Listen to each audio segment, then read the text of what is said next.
정오표 받으셨죠? 그 임시로 만들어 놓은 거예요. 임시로 만들어 놓은 거라면 도대체 뭐가 더 있길래 아직 몰라요. 255페이지에 보면은 그 5페이지에 잠깐 보시면 그 3번 해답에 보면은 공사 미수금 이렇게 되죠. 그것도 5자로 좀 고쳐 놓으시면 돼요.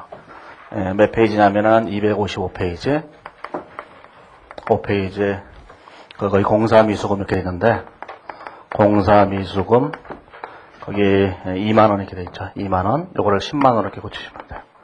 그 주일 이렇게 달려 있고 주일이 거기 그 얼마 됐어요? 40만원 마이너스 30만원은 10만원 이렇게 쓰시면 돼요. 그래서 수정할 게 요거하고 요렇게 수정하시면 돼요. 5자를. 그 다음에 256페이지에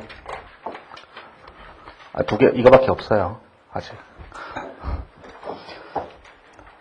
책을 보다가 5자가 발견되면 기분이 확 좋지 않아요? 야, 내가 드디어 이걸 발견했구나. 본물 쳤듯이. 셋, 넷, 다섯, 여섯, 일곱 번째 줄에 거기 보면은 단기 발생기 학원가 이렇게 되는데 단기 발생기 학원가인데 이거를 누적으로 이렇게 바꾸시면 돼요. 이렇게. 요거 두 개만 고쳐 놓으시면 돼요.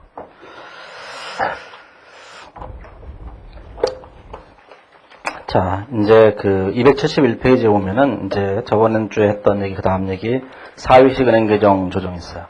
예, 시험에서는 대부분 다 사위식을 내요. 그냥 일반적인 거 안 내고, 이거 사위식을 내죠, 사위식을. 그러면 사위식하고 일반적인 은행 계정 조정하고 차이는 뭐냐면은, 저번에 은행 계정 조정을 했을 때, 저번 주에 했을 때는 은행 계정 조정은 특정 시점에서의 차이를 맞추는 거예요. 특정 시점에서. 시점의 차이를 맞추는 거라고요, 이렇게. 그럼 예를 들자면, 예를 들어서 2009년, 12월 31일 현재로, 자, 회사 측 당좌예금 계정 잔액하고, 그 다음에 은행 측 당좌예금 계정 잔액이 일치하지 않게 되면, 요 차이가 뭔지를 밝히는 게 은행 계정 조정이에요. 그냥 단순하게. 그러면 왜 이런 은행 계정 조정을 하냐면은, 직원들이 돈 갖고 미국으로 도망갔을까봐, 그런 걸, 하기 위해서 하는 거거든요, 실질적으로. 그런데 특정 시점에서 이게 만약에 일치한다 하더라도 문제는 또 생긴다고요. 그래서 뭐라는 거냐면 사위식 은행계정조정표를 작성하는 거예요. 자, 사위식 은행계정조정표는 뭐냐면은 특정 시점의 차이를 하는 것이 아니라 특정 기간의 차이를 하는 거예요.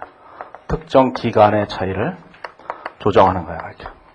그러면 특정 기간이라고 하는 것은 특정 시점은 2009년 12월 31일 현재 이렇게 되는 거지만 특정 기간이라고 하는 것은 몇 년 몇 월 며칠부터 몇 년 몇 월 며칠까지 이렇게 되는 거예요. 그러면 2009년 예를 들어서 11월 30일부터 2009년 12월 31일까지 요 기간에 따른 차이를 우리가 조정하는 걸 사위식 은행계정 조정표라고 한다고요.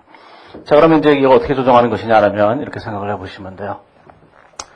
자, 이제 2009년 11월 30일이 있다면 자, 11월 30일을 여기다 이제 생각해 보세요. 자, 그 다음에 12월 동안 11월 30일부터 그 다음에 12월 31일 이 기간 동안에 여기서 11월 30일부터 자 12월 31일까지 이 기간 동안에 뭐가 있냐면 은행 예금 당좌예금 계정에 입금된 금액도 있을 테고 이 기간 동안에 출금된 금액도 있을 거예요. 이렇게. 자, 그러면 뭐가 된 거냐면 자 12월 31일 현재로 이제 기말 금액이 딱 계산될 거예요.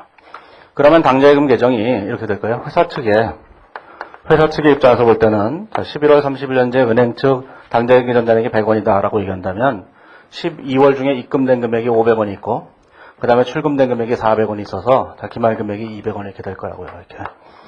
자, 그러면 회사 측이 이렇다면 은행 측도 마찬가지로 똑같은 게 되겠죠. 은행 측도 예를 들면 어떤 금액에다가 A라는 금액에다가 자, B를 더하면 여기다 C를 빼게 되면 이제 D가 되는 거예요. 이렇게. 그러면 지금 이제 단순한 은행 계정 조정표에서는 뭘 얘기했냐면은 12월 31일 현재 요 금액과 요 금액이 일치하지 않으니까 요 차이를 조정한 거예요. 혹은 또는 11월 30일 현재로도 할 수 있는데 11월 30일 현재 요 금액과 요 금액이 일치하지 않으니까 요 차이를 조정한 거라고요. 그게 뭐냐면은 그냥 은행 계정 조정이에요. 그는 요즘 회계사 시험이나 세무사 시험에서 잘 나오지도 않아요. 대부분이 다 사위식인데 사위식에서는 이제 뭔 얘기를 하는 거냐면은 특정 시점만 얘기하지 말고 특정 기간 동안의 변동도 얘기하자는 거예요. 그러면 특정 기간의 변동이라고 뭐냐면은 요 입금 50만 원, 500원하고 요 B라는 금액이 일치하지 않을 테니까 요 차이도 맞추자는 거예요. 그 다음에 요 금액과 요 금액이 일치하지 않을 테니까 요 금액의 차이도 맞추자는 거죠. 그래서 결국은 뭐냐면은 여기 있는 요 금액들을 전부 다 올바른 금액으로 다 고치는 거예요. 저번에 얘기했듯이 요 금액도 올바른 금액으로 고쳤고 요것도 올바른 금액으로 고쳐서 두 금액이 같은지를 확인했잖아요. 그러면 사회식 은행계정조정표에서는 기말 금액을 올바른 잔액으로 고쳐갖고 금액이 맞는지도 확인하고 그 다음에 출금액도 올바른 금액으로 다 수정해서 올바른 금액이 일치하는지도 확인하고 요것도 올바른 금액을 고쳐서 일치하는지 확인하고 요것도 확인하자는 거예요. 이렇게. 자, 왜 그걸 확인해야 되는지는 좀 이따가 얘기하면 돼요. 자, 그러면 이걸 사회식 이런 표를 만들기 위해서 어떻게 해야 되느냐라는 걸 이제 생각을 하셔야 되는데 뒤로 가보시면 뭐 271페이지에 있는 걸 백날 읽어봤자 무슨 얘기인지 잘 몰라요. 그래서 272페이지에 보면은 그림 6-3이 있는데 6-3을 보시면 거기 보면 사회식 은행계정조정표가 있어요. 그 사회식 은행계정조정표를 보시면 뭐라고 되어 있냐면은 수정전 회사 측 잔액하고 은행 측 잔액이 있는데 기초잔액, 기종입금, 기종출금, 기말잔액이 되어 있죠. 자, 금액을 올바른 금액으로 수정하게 되면 올바른 잔액이 회사 측 잔액과 은행 측 잔액이 올바른 잔액이 다 일치를 해야 돼요. 정확하게. 자, 그거에 맞으면은 아무런 이상이 없는 거예요. 그럼 그게 일치하지 않으면 무슨 문제가 되느냐? 그건 이제 좀 이따가 얘기하면 돼요. 이게. 자, 그러면 이거 어떻게 작성하는 것이냐? 이렇게 생각을 해보세요. 자, 어떻게 작성하는 거냐면 이렇게 작성하셔야 돼요. 논리적인 생각을 가지면서 하는 거는 너무 어려워요. 왜냐하면 시간 내에 절대로 못 풀어요. 그래서 여기서는 완전히 기계적으로 하셔야 돼요. 자, 그래서 이제 뭘 생각하셔야 되냐면 여기다가는 11월 31년제 은행계정조정표를 갖다 쓰는 거예요. 은행계정조정표를. 우리가 저번 주에 했던 요 은행계정표를 작성했을 테니까 요거를 11월 31년제 은행계정조정표를 여기다 갖다 써요. 그냥. 그 다음에 여기다가는 뭘 갖다 쓰냐면은 12월 31년제 은행계정조정표를 갖다 쓴다고요. 이렇게 갖다 써요. 자, 그러면 자 이제 갖다 쓴 건 갖다 썼다고 치고 이렇게 생각을 해보세요. 자, 여기 있는 A라는 금액에다가 자 여기는 B를 더하면 여기다가 C를 빼면 D가 될 거 아니겠어요? 이렇게. 그렇죠? 자, 그러면 여기다가 수정하는 금액들이 있겠죠. 수정하는 금액들이 쭉 있을 거예요. 자, 그러면 올바른 잔액이 얼마나고 되어 있겠죠. 이렇게. 자, 그 다음에 여기도 자 이걸 딱 수정하게 되면 올바른 잔액이 얼마가 이렇게 있을 거예요. 자, 그러면 예를 들어서 여기다가 알파라는 금액을 더했다고 생각해보고 여기다가 베타라는 금액을 더했다고 생각을 해보세요. 그러면 여기 있는 금액이 계산됐을 거 아니겠어요? 자, 계산이 됐을 때 우리가 여기 있는 금액을 요거는 이제 수정전 잔액들이니까 이걸 올바른 잔액으로 다 고쳐야 되는데 올바른 잔액으로 고치게 되면 금액을 이렇게 고쳐지게 돼요. 올바른 잔액으로 이렇게 고쳐진다. 이렇게 고쳐져요. 자, 이렇게 고쳐지게 되면 우리가 요 올바른 잔액 11월 30년제 잔액에다가 입금을 더하고 출금을 빼면 기말이 되는 거예요. 정확하게. 자, 그러려면 뭐가 돼야 되는 거냐면은 요 A에다가 알파를 더해서 얘가 된 거고 여기다가 베타를 더해서 얘가 된 거라면 우리가 단순하게 B와 C를 그냥 갖다가 여기다가 쓰게 되면 금액이 안 맞게 된다고요. 그래서 이 알파라는 금액을 여기 있는 금액에다 쓰든지 여기다가 쓰든지 어딘가에 갖다 써야 돼요. 이 베타라는 금액도 여기다 갖다 쓰든지 여기다 갖다 쓰든지 어딘가에 갖다 써야 된다고요. 이렇게. 그리고 난 다음에 뭐 해야 되느냐? 이걸 더하든지 빼든지 둘 중에 하나를 해야 돼요. 그러면 올바른 잔액으로 쫙 수정이 되는 거예요. 그렇죠? 자, 이게 방법론이 있어요. 자, 그래서 이제 거기는 예제를 가지고 해보세요. 예제를 가지고 직접 해보시는 게 제일 필요하니까. 자, 273페이지에 오면은 가로 1번에 보면 A사는 2009년 12월 중에 발생한 당자금 계정의 이출금 내역을 은행 측 이출금 내역과 비교하려고 하고 있다. 그런데 은행 계정은 나은 것 같다. 11월 30일이죠. 여기다 이렇게 해보세요. 자, 이제 회사 측, 은행 측을 생각해보죠. 자, 여기다가도 써보세요. 자, 11월 30일 여기다 입금, 여기다가 이제 출금, 여기다 이제 12월 30일을 이렇게 쓰는 거예요. 이렇게. 자, 그러면 이제 거기 보시면 뭐라고 되어 있냐면은 A사의 가로 1번에 보면 수정전 회사 측 잔액이 여기 얼마냐면 여기 60만 원이야. 수정전 회사 측 잔액이. 그 다음에 거기에 미통지 입금이 6만 원이 있고 은행 수수료가 2만 원이 있어요. 자, 6만 원, 2만 원 이렇게 되는 거예요. 이렇게. 그래서 얼마 되냐면 64만 원 이렇게 됐죠. 이렇게. 그렇죠? 대부분 사회식을 작성할 때 기초은행계정조정표는 항상 제시를 해줘요. 두 개를 작성하는 게 다 의미가 없기 때문에. 그 다음에 이제 11월 30일 이제 은행 측 잔액을 보면 72만 원, 8만 원, 16만 원. 자, 72만 원, 자, 8만 원, 자, 16만 원 이렇게 되죠. 그래서 얼마 되냐면 얘도 64만 원 이렇게 금액이 딱 된 거예요. 자, 이제 뭘 하냐면은 그 뒤에 가보시면 가로 2번 절에 오면 12월 중에 입금액과 12월 중에 출금액에 관한 자료가 있어요. 그러면 12월 중에 입금액과 출금액에 대한 자료를 여기다 갖다 쓰는 거예요. 자, 이제 회사 측을 먼저 썼으니까 회사 측을 보시면 입금액이 282만 원, 그 다음에 출금액이 얼마냐면은 288만 원 이렇게 되죠. 288만 원 이렇게 된 거예요. 이렇게. 자, 그 다음에 이제 은행 측도 280만 원, 297만 원, 요게 280만 원, 요게 297만 원 이렇게 되죠. 자, 그러면 수정전 잔액이라 하더라도 수정전 기초잔액에다가 입금을 더하고 출금을 빼게 되면 기말잔액이 돼요. 그냥 통장 잔고라고 생각하면 돼요. 11월 30일 이제 통장에 600원이 있었는데 2,820원을 입금하고 2,880원을 출금하게 되면 남게 되는 금액이 얼마인지 딱 계산할 수 있잖아요.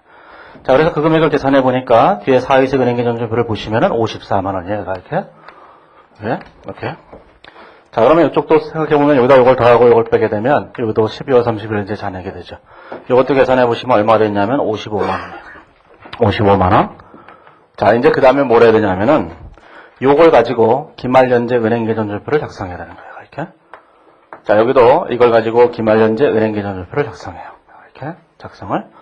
자, 그러면 기말의 은행계정표를 작성하기 위한 자료가 주어지는데 273페이지 보면 가로 3번하고 가로 4번하고 가로 5번은 12월 31일 현재 은행계정표를 작성하기 위한 자료들이에요. 거기 가로 3번 자료를 먼저 보시면 뭐라고 되어 있냐면은 어음상의 채권 추심액과 은행 수수료, 부도음 세 가지가 있는데 이 세 가지를 은행 측에서는 회계 처리를 했는데 회사는 안 했다. 그런 뜻이에요. 그러면 그러면 이제 은행에서는 했는데 회사가 안 했으니까 회사 측 잔액에다 이제 수정을 해야 될 거 아니겠어요. 수정을 해야 되는데 21만 원, 자 21만 원, 그 다음에 얼마냐면은 2,000원, 39,000원 이렇게 수정을 해야 되는 거예요. 이렇게. 그렇죠? 자, 그런데 어음상의 채권 추심액은 어음상의 채권을 회수했다는 뜻이에요. 그 통장에 21만 원이 들어와 있는데 회사는 몰랐다 그런 거니까 플러스 하시면 되고. 그 다음에 은행 수수료는 은행에서 수수료를 통장에서 빼갔는데 난 모르고 있었다는 거니까 내가 알았으니까 이제 빼면 되고. 자, 그 다음에 부도음이 있는데 부도음인 경우에는 거기 위에 설명이 되어 있죠. 은행 측에서 어음이 부도 처리되는 경우는 출금으로 처리한다. 이게 됐어요. 그러니까 어쨌든 간에 잔액이 이게 줄어들었겠죠. 어음이 부도 났으니까 부도난 금액만큼 은행에서 통장에서 빼버렸다고요. 나는 몰랐으니까 나도 빼는 거예요. 이게. 그 다음에 그 밑에 보시면 가로 4번 자료를 보면 A사는 2009년 12월 29일 날 매입 채무 4만 5천원을 결제하기 위해서 수표를 발행했지만 장부상 5만 4천원으로 잘못 기록했어요. 그러면 얼마가 잘못됐냐면 9천원이 잘못됐죠. 자, 9천원이 잘못된 거예요. 이렇게. 이게 오류예요. 자, 더 해야 될지 빼야 될지는 이제 생각을 해봐야 되죠. 생각을 해볼 때는 회사가 매입 채무를 결제하기 위하여 이렇게 됐어요. 자, 매입 채무를 결제하기 위하여니까 이렇게 생각하면 되죠. 자, 매입 채무를 결제하기 위해서 우리가 당좌예금으로 수표를 발행해서 결제한 거예요. 그때 자 4만 5천원을 결제해야 되는데 5만 4천원이라고 잘못 썼다. 그런 얘기잖아요. 이렇게. 거꾸로 됐나요? 4만 5천원을 결제하기 위해서 5만 4천원이라고 잘못 썼죠. 그러면 회사가 이렇게 회계 처리를 했었어야 되는데 이렇게 회계 처리를 한 거니까 5만 4천원이라고 쓴 거니까 당좌예금 계정에서 9천원을 더 뺐잖아요. 더 뺐으니까 다시 더해줘야지 맞는 거예요. 그래서 여기다가 플러스를 해야지 맞는 거예요. 이렇게. 자, 그 다음에 가로 5번 자료에 보면 미기예금 25만원, 8만 2천원 이렇게 돼요. 여기 이제 25만원, 여기 이제 8만 2천원 이렇게 되죠. 자, 그러면 이제 기말 잔액이 얼마인지 정확하게 계산될 거예요. 자, 그걸 계산해 보시면, 자, 71만 8천원 이렇게 되죠. 71만 8천원, 여기도 71만 8천원이 돼요. 그러면 우리가 이 기말에 있는 12월 31일 현재 이 기말 잔액이 올바른 금액이 일치하는지 여부를 확인하라. 그러면 저번 주에 했던 그냥 단순한 은행계정주정표가 되는 거예요. 근데 사유식 은행계정표는 뭘 해야 되는 거냐면은 11월 30일 현재 기말 기초잔액이 딱 일치하잖아요. 64만원. 12월 30일 현재 기말 잔액이 딱 일치하잖아요. 이제 모두 일치시켜야 되냐면은 12월 중에 입금액도 일치시켜야 되고 그 다음에 출금액도 일치시켜야 돼요. 그러면 여기다가 올바른 입금액을 더하고 올바른 출금액을 빼면 기말 잔액이 되는 거고 여기도 올바른 입금액을 이렇게 더하고 자 올바른 출금액을 빼게 되면 여기는 기말 잔액이 되는 거예요. 정확하게. 자, 그러면 우리가 이 등식이 성립하기 위해서는 뭘 해야 되냐 하면은 우리가 요 금액에서 요런 금액들을 수정했기 때문에 요 금액이 된 거예요. 자, 여기다가 요런 금액들을 수정했기 때문에 요 금액이 된 거예요. 근데 이 금액과 이 금액은 요 두 개의 금액은 이 금액들하고 이 금액들을 수정하기 전 금액이잖아요. 기본적으로. 그래서 뭘 해야 되는 거냐면은 요 금액하고 요 금액하고 요 금액하고 요 금액하고 네 가지 금액을 요 안에서 조정을 해야 돼요. 그걸 조정을 어떻게 할 것인가? 기계적으로 하는 거예요. 네? 로봇 태권브이를 데리고 와서 기계니까 걔는 기계적으로 쭉 활용해야 돼요. 자, 그러면 논리적으로 이런 생각을 해보세요. 이걸 논리적으로 알고 싶으면 이제 한 가지를 생각해 보죠. 자, 여기 이게 미통지입금이에요. 이게 미통지입금이라는 거죠. 자, 이 미통지입금이라고 하는 것은 뭐냐면은 통장에 돈이 들어왔는데 나한테 그 사람이 나한테 알려주지 않은 거야. 송금을 해놓고. 그게 미통지입금이에요. 자, 그러면 어떻게 됐겠어요? 자, 미통지입금이라면 11월 중에 이미 돈이 들어왔다는 뜻이에요. 자, 11월 중에 입금액으로 이미 이 돈이 들어왔다는 거예요. 여기 은행 측을 보면 은행 측에 11월 중에 입금이 있었을 텐데 이 입금에 얼마가 들어갔어요? 이미 6만 원이 들어갔었다는 거예요. 이렇게. 그런데 회사는 몰랐기 때문에 회사는 몰랐죠. 회사는 몰라서 얘를 입금으로 못 잡았을 뿐이에요. 그럼 이 6만 원은 언제 입금이냐면 이때 입금이라고 해요. 11월 중에. 근데 회사는 그걸 몰랐기 때문에 이제서야 회계 처리를 해야 되는데 지금 회계 처리할 때 언제 해야 되냐면 11월에 이미 다 지나갔으니까 12월 달에 입금으로 잡을 거라고요. 그래서 얘를 12월 달에 입금으로 잡을 거니까 이 6만 원이 여기에 포함됐을까요? 28만 2천 원에. 그러면 28만 2천 원에 포함되어 있는 6만 원은 12월 중에 입금이 아니라 11월 중에 입금이니까 여기 있는 6만 원을 여기서 빼야만 저쪽하고 딱 일치하게 될 거예요. 여기 있는 6만 원은 여기서 뺐죠? 여기 입금에 포함되어 있는 거니까 얘도 여기에 포함되어 있는 걸 빼버리고 여기에 포함시켜야지 딱 맞는 거예요. 이제 겨우 한 개를 했어요. 이거 다 언제 할 거예요? 객관 시험에 이 정도 길이로 나온다니까요. 그러면 이걸 하나씩 하나씩 이렇게 하면서 하려면 어떻게 돼? 종쳐요. 종치면 인생이 종친다니까요. 예? 자, 그래서 백날 죽어라고 해봤자 안 돼요. 얘가 시간이 없어갖고. 그래서 완전 기계적으로 해야 돼요. 그래서 기계적으로 어떻게 되냐면은, 자, 이제 논리는 한 가지를 알았으니까, 이제 잊으세요? 그거 해갖고 안 된다니까요. 논리적으로 백날 해봤자 절대로 시험장 내에서 못 풀어요. 이거 풀 시간에 다른 문제 10문제를 풀 수 있어요. 그리고 하다가 또 틀리잖아요. 자, 이렇게 하는 거예요. 어떻게 하냐면은, 자, 플러스된 건 입금해서 조정하는 거예요. 무조건. 마이너스한 건 출금해서 조정하는 거예요. 자, 플러스한 건 입금해서 조정하는 거예요. 마이너스한 건 출금해서 조정하는 거예요. 편하죠. 이게 이렇게 좋은 일이 있나. 이렇게 좋은 일. 이렇게 되는 거예요. 이렇게 되는 거예요. 아시겠죠? 자, 그리고 한 칸씩 건너뛸 때마다 부호가 바뀌어요. 부호가 한 칸씩 건너뛸 때마다, 자, 플러스 한 칸 건너뛰면 마이너스 이렇게 돼요. 자, 마이너스 한 칸 건너뛰면 플러스, 다음에 마이너스 이렇게 되죠. 자, 플러스 마이너스 플러스, 마이너스 플러스 마이너스 플러스. 자, 플러스 마이너스 이렇게 돼요. 마이너스 플러스 마이너스, 플러스 마이너스 플러스, 마이너스 플러스 이렇게 되는 거예요. 제가 발견한 거 아니에요. 옹지책이 그렇게 돼 있어요. 제가 이 바닥에, 제가 강의를 되게 늦게 시작해서, 제가 강의를 시작할 때 이미 그 옹지책에 그렇게 돼 있었어요. 저는 제 방법이 아닌 건 다 출처를 밝혀요. 그게 발견자에 대한 배려잖아요. 도리고. 아시겠죠? 자, 그런데 무조건 이렇게 하면 안 된다는 데 있어요. 안 되는 게 뭐냐? 오류예요, 오류. 오류는 그렇게 하면 안 돼요, 절대로. 오류는 절대로 그렇게 하면 안 되고, 오류는 어떻게 되냐면은, 오류는 이것이 플러스 했다고 해서 입금에서 조정되는 것도 아니고, 마이너스 했다고 해서 출금에서 조정되는 게 아니에요. 오류는 돈이 들어오다가 잘못했는지 나가다가 잘못했는지를 다 따져야 돼요. 그러면 돈이 들어오다가 잘못한 건 어디서 조정해야 되느냐? 입금에서 조정해야 돼요, 무조건. 돈이 나가다가 잘못한 건 다 어디서 조정해야 되냐? 출금에서 조정해야 된다고요. 근데 얘는 지금 뭐랬어요? 9,000원의 오류는, 여기 보시면 뭐였죠? 매입 채무를 갚기 위해서 한 거죠. 그러니까 돈이 나가다가 잘못한 거예요. 따라서 이 오류는 플러스 했음에도 불구하고 출금해서 조정을 해줘야 되는 거예요. 이렇게? 그러면 생각을 해보세요. 여기 왜 플러스 한 건 입금해서 마이너스 한 건 왜 출금해서 있겠어요? 이 플러스 한 거는 돈이 들어오다가 잘못된 거예요. 다른 것들도 전부 다 이 플러스 한 건 돈이 들어오다가 차이를 받쳐진 거고, 얘는 돈이 나가다가 차이를 받쳐진 거예요. 얘네들도 돈이 들어오다가 나가다가 했기 때문에 자동적으로 된 거라고요. 그런데 다른 것들은 플러스 하면 무조건 들어오다가 잘못한 거고, 마이너스 하면 무조건 나가다가 잘못한 건데, 이 오류만큼은 플러스 했다고 해서 입금에서 잘못된 것도 아니고, 마이너스 했다고 해서 출금에 잘못된 거 아니에요. 그건 확인을 해봐야 된다고, 오류만. 오류는 생각을 해보시면, 여기서 보시면, 얘가 이렇게 돼 있으니까 뭐가 됐어요? 지금 플러스 9,000원이 됐죠? 플러스 9,000원이 됐는데 출금해서 조정한다고 얘기했잖아요. 생각을 해보시면 이걸 거꾸로 돼 있다고 생각하세요. 회사가 54,000원이라고 이렇게 해야 되는데, 54,000원이라고 해야 되는데, 회사가 실제로 45,000원이라고 잘못했어요.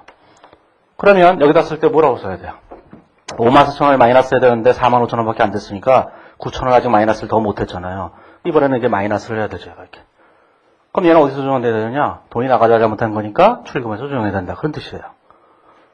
그러니까 기본적으로 우리가 오류를 제외한 수많은 것들은 플러스한 거는 전부 다 돈이 들어오다 잘못한 거예요, 무조건. 마이너스한 거는 돈이 무조건 나가다 잘못한 거라고. 그렇기 때문에 우리가 이게 기계적으로 되는 거라고. 그 다음에 요 마지막 오류만 확인하셔야 돼요. 돈이 들어오다가 잘못한 건지 나가다가 잘못한 건지. 지금 얘가 돈이 나가다가 잘못했던 걸 확인했으니까 출금해서 조정되는 것이고, 부호는 한 칸씩 건널 때마다 부호가 이렇게 바뀌는 거예요. 만약에 이 금액이 돈이 들어오다가 잘못한 거다 그러면 여기서 조정을 하셔야 돼요. 이렇게. 그러면 한 칸씩 건널 때마다 부호가 바뀐다 그랬으니까 플러스 마이너스 플러스 이렇게 맞는 거라고요. 그거 좀 이해하시겠죠? 오류? 오류만 반드시 확인하셔야 돼요. 제가 얘기하는 이런 방법으로 기계적으로 안 하면 시험장에서 손도 못 대요. 손은 되죠. 그리고 틀리죠. 그러니까 그게 시간이 굉장히 오래 걸린다고요. 그러니까 이걸 작성하실 때 기계적으로 쭉 하셔야 돼요. 그러면 이걸 쭉 합하면 답이 얼마? 이걸 쭉 합하면 답이 얼마? 이걸 쭉 합하면 답이 얼마? 이걸 쭉 합하면 답이 얼마? 이렇게 되는 거예요. 네? 그렇죠? 자, 그러면 이제 문제는 뭐냐면 이런 데 있어요. 어떤 데 있냐면은 문제에서 시험에서 뭘 물어보냐면 객관식에서 이걸 물어보는 거예요. 이걸. 올바른 입금액이 얼마인가? 올바른 출금액이 얼마인가? 이렇게 물어보는 거예요. 예? 그러니까 올바른 입금액이 얼마인가? 올바른 출금액이 얼마인가? 이게 시험 문제예요. 예, 그걸 이해하시면 돼요. 예? 그런데 이제 왜 이러한 사회식 은행기준조표가 필요한 것인가? 이런 생각을 해보세요. 자, 특정 시점에서, 자, 12월 31일 현재 요금액하고 여기 있는 요금액이 일치하지 않게 되면 틀림없이 직원 중에 한 명이 출근하지 않고 있다고요.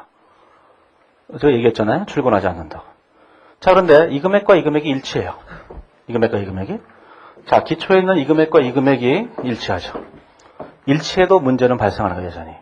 자, 어떤 문제가 생기냐면은 종업원들이, 회사 직원들이, 회사 뭐 꼭 종업원만 그런 것이 아니라 임직원들이 회사 돈을 개인적으로 갖다 써요.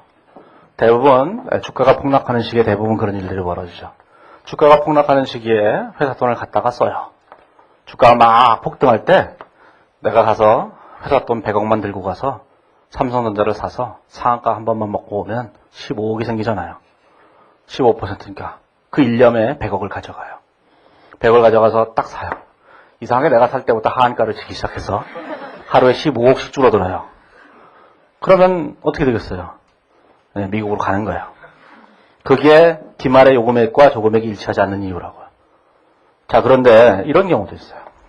어떤 경우가 있냐면 만약에 100억을 가지고 주식을 사서 주가가 올라갔다면 그 주식을 판 다음에 15억은 자기가 갖고 100억은 은행에 회사도에다 돈을 다시 넣어놓으면 되잖아요. 실질적으로. 그럼 아무 문제가 안 되죠. 자, 그런 걸 우리는 뭐라고 하냐면 유용이라고 하는 거예요. 회사 돈을 가져가서 안 갖다 놓는 걸 횡령, 가져갔다가 다시 갖다 놓는 걸 유용이라고 하는 거예요. 횡령과 유용의 차이는 별거 없어요. 자, 횡령은 뭐야? 유용. 자, 이 횡령이라고 하는 것은 뭐냐면 회사 돈을 가져가서 안 가져오는 거예요. 유용이라는 건 뭐예요? 회사 돈을 가져갔다가 다시 갖다 놓는 거예요. 그게 유용이에요. 자, 유용을 하든 횡령을 하든 죄는 똑같아요. 다 횡령죄예요. 그래서 경찰이 불러요. 조용히. 경찰로 출두해달라고. 그러면 집에 못 가요. 횡령죄이기 때문에. 가끔씩 여러 군데 보면 어떤 사람이 횡령했다는 얘기 막 나오잖아요. 가끔씩 대학 연구소 같은 데서 교수가 개인적으로 횡령했다. 황우석 박사도 뭐 그런 얘기 하잖아요. 개인적으로 횡령했다고. 그럼 횡령 사건이 터지면은 교수들은 일단 자기가 쓴 돈을 도로 갖다 놔요. 회사에서 내가 연구소 소장인데 한 10억을 개인적으로 썼어요. 아파트 사는데. 그런데 검찰의 수사망이, 경찰의 수사망이 막 좁혀오는 거예요. 그래서 이제 경찰에서 딱 가서 얘기하면은 경찰에 얘기하는 거죠. 10억 갖다 놓으면 될 거 아니냐고. 그리고 10억을 갖다 놔요. 갖다 놓는다고 해서 경찰이 달라지지 않아요. 가져간 건 무조건 횡령죄예요. 그럼 유용은 뭐냐라는 거죠. 유용은 유용이랑 횡령이랑 똑같은 거예요. 다만 뭐가 되는 거냐면 유용을 하게 되면 돈을 다시 갖다 놓으면 정상 참작을 해줘요. 아, 이 사람이 진짜 가져갈 의도는 없었다. 잠시 갖다 놓기 전에 우리가 너무 빨리 덮친 거다. 이렇게 해준다. 그래서 그런데 죄는 똑같아요. 다 횡령죄예요. 근데 얘는 정상 참작이 없어요. 돈 안 갖다 놨으니까. 얘는 구속되는 거고 징역 3년 이거 끝나는 거예요. 얘는 뭐냐면은 돈을 갖다 놨으니까 정상 참작이 돼요. 원래 착한 애는 그래서 징역 3년에 집행유예 2년 이걸 끝나는 거예요. 차이를 그러니까 나중에 횡령하시면 꼭 돈을 갖다 놓으세요. 제일 중요한 건 뭐냐면은 회사 돈은 절대로 갖다 쓰면 안 돼요. 나중에 갖다 놔도 저희들은 똑같은 거예요. 이게 여기서 무슨 윤리교육까지 시키는 건 아닌데 자 그래서 무슨 얘기냐면은 이런 경우가 있다고요. 회사가 매월 30일 매월 말일날만 은행계정전표를 작성한다고 생각을 해보세요. 그러면 11월 30일에 은행계정표가 딱 일치했죠. 그러면 12월 1일날 종업원은 회사에서 10억을 빼가요. 그리고 한 달 동안 딴 데서 놀다가 12월 30일 날 입금을 시키면 뭐가 되죠? 12월 30일 이제 잔액도 딱 맞잖아요. 그러니까 안 밝혀진다고. 1980년대 옛날 70년대 80년대 이런 때 중급회 개척만 하더라도 은행 기준표를 작성할 때는 부정기적으로 작성해야 된다. 매월 말일날만 작성한다 그러면 종업원들이 이런 짓들을 한다 하는 얘기예요. 이런 짓들을 하는지를 확인하기 위해서 사위식 은행계정표를 작성하는 거예요. 그래서 사위식 은행계정표에서 이러한 차이가 발생하게 되면, 이러한 상황이 발생하게 되면 무슨 문제가 되냐면은 요 은행 측 입금액과 회사 측 입금액이 일치하지 않게 돼요. 예를 들어서 종업원이 은행에 가고 10억 원만 빼갈게요 이렇게 얘기할 거 아니겠어요? 그럼 은행에서 뭐라 그러겠어요? 개인적으로 쓰시나요? 아, 네, 개인적으로 써요. 그러면 통장에다 안 적어드릴게요. 이렇게 얘기하는 게 아니잖아요. 통장에는 적히죠. 통장에는 10억이 빼간 게 이렇게 적힌다고요. 근데 이 종업원이 돈을 빼가고 난 다음에 부장님한테 전화가 와서 부장님 제가 10억 좀 뺐어요. 한 달 후에 꼭 넣어놓을게요. 너무 걱정하지 마세요. 이러겠어요? 그냥 가져가잖아요. 그러니까 통장에는 회사 측 장부에는 안 적히는 거예요. 그러니까 여기 있는 금액하고 저기 있는 금액하고 차이가 나는 거죠. 그래서 여기 있는 금액하고 여기 있는 금액이 일치하지 않는 금액, 그게 뭐냐면 유용액이에요. 갖다 놓은 거예요. 갖다 썼다가 다시 갖다 놓은 거예요.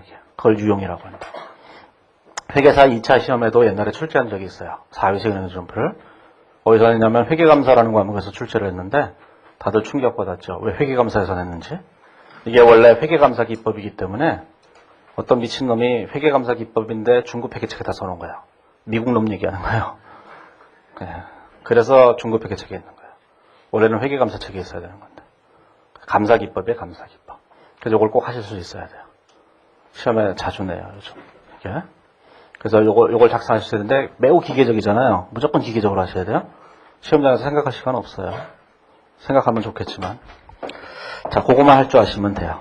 자, 이제 뒤로 넘어가 보시면, 자, 275페이지에 보시면 제 3절에 매출 채권이 있는데, 자, 이제 매출 채권은 뭔가 이제 생각을 해보죠.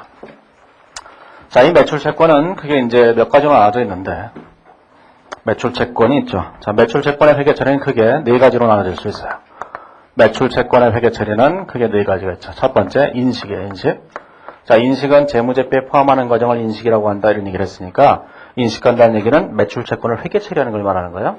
자, 두 번째, 매출 채권의 평가에 관한 거겠죠. 평가. 자, 세 번째, 매출 채권을 중도에 처분을 해요. 네 번째로, 매출 채권을 나중에 회수를 하게 되죠. 자, 이 네 가지 회계 처리가 있어요. 자, 제일 먼저, 매출 채권을 인식한다는 얘기는 무슨 뜻이냐면은, 우리가 여기다가 매출 채권이라고 이렇게 회계 처리를 한다. 그런 뜻이에요, 이렇게. 그렇죠? 자, 매출 채권을 회계 처리하게 되면 뭐가 되겠어요? 반대편에 반드시 매출이 쓰여지잖아요. 그래서 매출 채권이에요. 반대편에 매출을 썼다 그래서. 그 반대편에 반드시 매출이라고 이렇게 쓰여지겠죠, 이렇게? 매출이라고 쓰여져야만 반대편에 매출 채권이 쓰여지는 거라고요. 자, 그러면 이제 매출 채권은 언제 인식하는 거죠? 매출을 인식할 때 인식하는 거예요. 매출 채권의 인식 시점은 언제냐? 이 매출 채권은 언제 인식하냐면은 반대편의 매출을 인식할 때 인식하는 거죠. 이런 걸 회계 원리에서는 거래의 이중성이라고 얘기하는 거고, 그 복식 부기의 기본 원리가 되잖아요. 한쪽에 기록하면 반대편에 똑같은 금액이 항상 기록된다는. 따라서 우리는 이 챕터에서 지금 여기서 매출 채권의 인식에 대해서는 전혀 공부할 필요가 없는 거예요. 왜냐하면 우리가 이미 3장과 4장과 5장에서 이미 수익 인식을 다 했잖아요. 그렇죠? 그 판매 종류별로 요거에 대한 얘기를 다 했잖아요. 그때 수익을 언제 인식한다, 어떤 건 어떻게 인식하고, 어떤 건 어떻게 인식하고, 위탁 판매는 언제 인식하고 다 했잖아요, 이렇게. 그 인식하는 시점에 얘도 인식되는 거예요, 무조건. 그러니까 얘기할 필요가 없죠. 이게? 그래서 인식에 대해서는 별로 할 얘기가 없는 거예요. 거기 뭐 개별적인 얘기 몇 마디 써놨는데 그건 회계 원리에 나오는 얘기니까 한번 그냥 가볍게 보시면 돼요. 시험에 잘 나오지도 않아요. 매출 할인이 뭐다, 뭐 매입 할인이 뭐다 이런 정도만 그냥 아시면 그걸로 끝나는 거죠. 회계 원리 지식만 있으면 돼요. 자, 세월이 지나고 나면 이 대금이 회수가 되는 거잖아요. 그러면 차변의 현금, 대변의 매출 채권 이렇게 쓰여지겠죠, 이렇게 쓰여지는 거예요. 이게 매출 채권의 회수예요. 자, 시험에서 매출 채권의 인식이나 매출 채권의 회수는 잘 출제하지 않아요. 별로 중요하지 않기 때문에. 너무 기초적인 얘기가 돼서 시험에 가장 중요한 게 뭐냐? 평가와 처분. 이 두 가지가 제일 중요해요. 그러면 이 매출 채권의 평가와 처분에 관한 얘기가 도대체 기준 어디에 나오느냐? 국제회계 기준 어디에 나오냐면 국제회계 기준 살펴보시면 어디에 나오는지 모르실 거예요. 그게 어디에 있냐면은 금융상품에 있어요. 국제회계 기준은 이 매출 채권을 뭘로 보냐면 금융상품으로 봐요. 그 금융상품은 매출 채권, 현금 이런 게 다 금융상품이에요. 그래서 여기에 대한 자세한 얘기들이 어디에 있냐면 금융상품에가 있는데 금융상품기준서는 대부분 유가증권 쪽에 대한 설명을 많이 하려고 있기 때문에 실제 요거에 대한 얘기에서는 자세한 얘기가 별로 없다. 자, 그래서 여기서는 우리가 일반적으로 하는 회계 처리에 관한 얘기를 하는 거예요. 자, 그러면 이 평가라는 걸 뭐라고 하느냐? 우리는 이거를 대손회계라고 얘기하는 거야. 대손회계. 자, 그 다음에 처분이라고 하는 것은 뭐냐? 처분이라고 하는 것은 이제 나중에 이걸 매각이라고 하는 건데, 제거라고 하는 건데, 이건 좀 이따가 얘기하면 되죠. 그래서 시험에서 이거 두 가지가 제일 중요한 거야. 그러면 대손회계라는 게 뭐겠어요? 이거죠. 제일 처음에 인식하는 시점에서 얘가 인식기준을 충족하면 매출채권을 인식하겠죠? 인식기준을 충족하지 못하면 매출채권이라고 인식하지 못할 거예요. 저번에 프랜차이즈도 얘기했고 다 얘기했잖아요. 인식하는 시점에서 인식요건을 충족시키면 인식하는 거예요. 그렇죠? 인식하는 시점에서 인식요건을 충족하지 못하면 뭐예요? 인식하지 않죠? 그럼 그럴 것 같으세요? 근데 인식하는 시점에서 인식조건을 충족하면 매출채권이라고 해서 인식을 한다고 해요. 이렇게. 인식 조건을 이미 충족했던 금액이 세월이 흐르고 난 다음에 인식 조건을 충족시키지 못하는 거예요. 그런 거를 우리는 뭐냐면 대손됐다 이렇게 얘기하는 거예요. 이게 일단 자산은 처음에는 인식을 했는데 시간이 지나고 나니까 그 대금의 회수가 불확실해졌다. 대금의 회수가 높아야 되잖아요. 인식기준이 있었잖아요. 인식기준. 자, 일단 기본조세의 정의를 충족시켜야 되고 첫 번째 정의를 충족시킨 상태에서 두 가지를 충족시켜야 되죠. 이렇게. 예? 자원의 유출, 경제효익의 유입 가능성이 높을 것, 신뢰성 있는 추정이 될 것, 이게 두 가지거든요, 이렇게. 근데 유입 가능성이, 자, 미래 경제효익의 유입 가능성이 높다, 이래서 인식했는데, 시간이 지나고 나니까 이게 높지 않은 거예요. 그럼 뭘 해야 돼요? 이 금액을 회수할 수 없게 됐다는 거니까 대손회계를 해서 대손 충당금을 설정하는 거라고. 그렇죠? 자, 그러면, 거기는 275페이지에는 1번의 매출채권의 인식은 회계원리 나오는 얘기이기 때문에 그냥 직접 읽어보시면 돼요. 별 얘기도 없고. 자, 278페이지까지 그냥 읽어보시기만 하면 돼요. 그건 회계원리에 대해서 다 나온 얘기예요. 자, 279페이지 가보시면, 자, 2번의 매출채권의 평가가 있는데, 여기부터 이제 시험에 나오는 가장 중요한 얘기인데, 자, 일단 이걸 대손회계라고 하는 거죠. 거기 보시면 뭐라고 되어 있냐면, 자, 첫 번째 문단에 보시면, 재고자산의 외상 판매로 발생하는 매출채권은 전액 회수 가능한 것이 아니다. 따라서 매출채권 중 회수 불가능한 금액을 추정하여 대손상각비의 과목으로 단기비용 처리해야 하는데 이를 대손회계라고 한다. 대손회계는 뭐 쭉 돼 있죠. 자, 그러면 첫 번째, 자, 이 대손에 대한 얘기를 할 때 첫 번째 인식 방법이 있어요.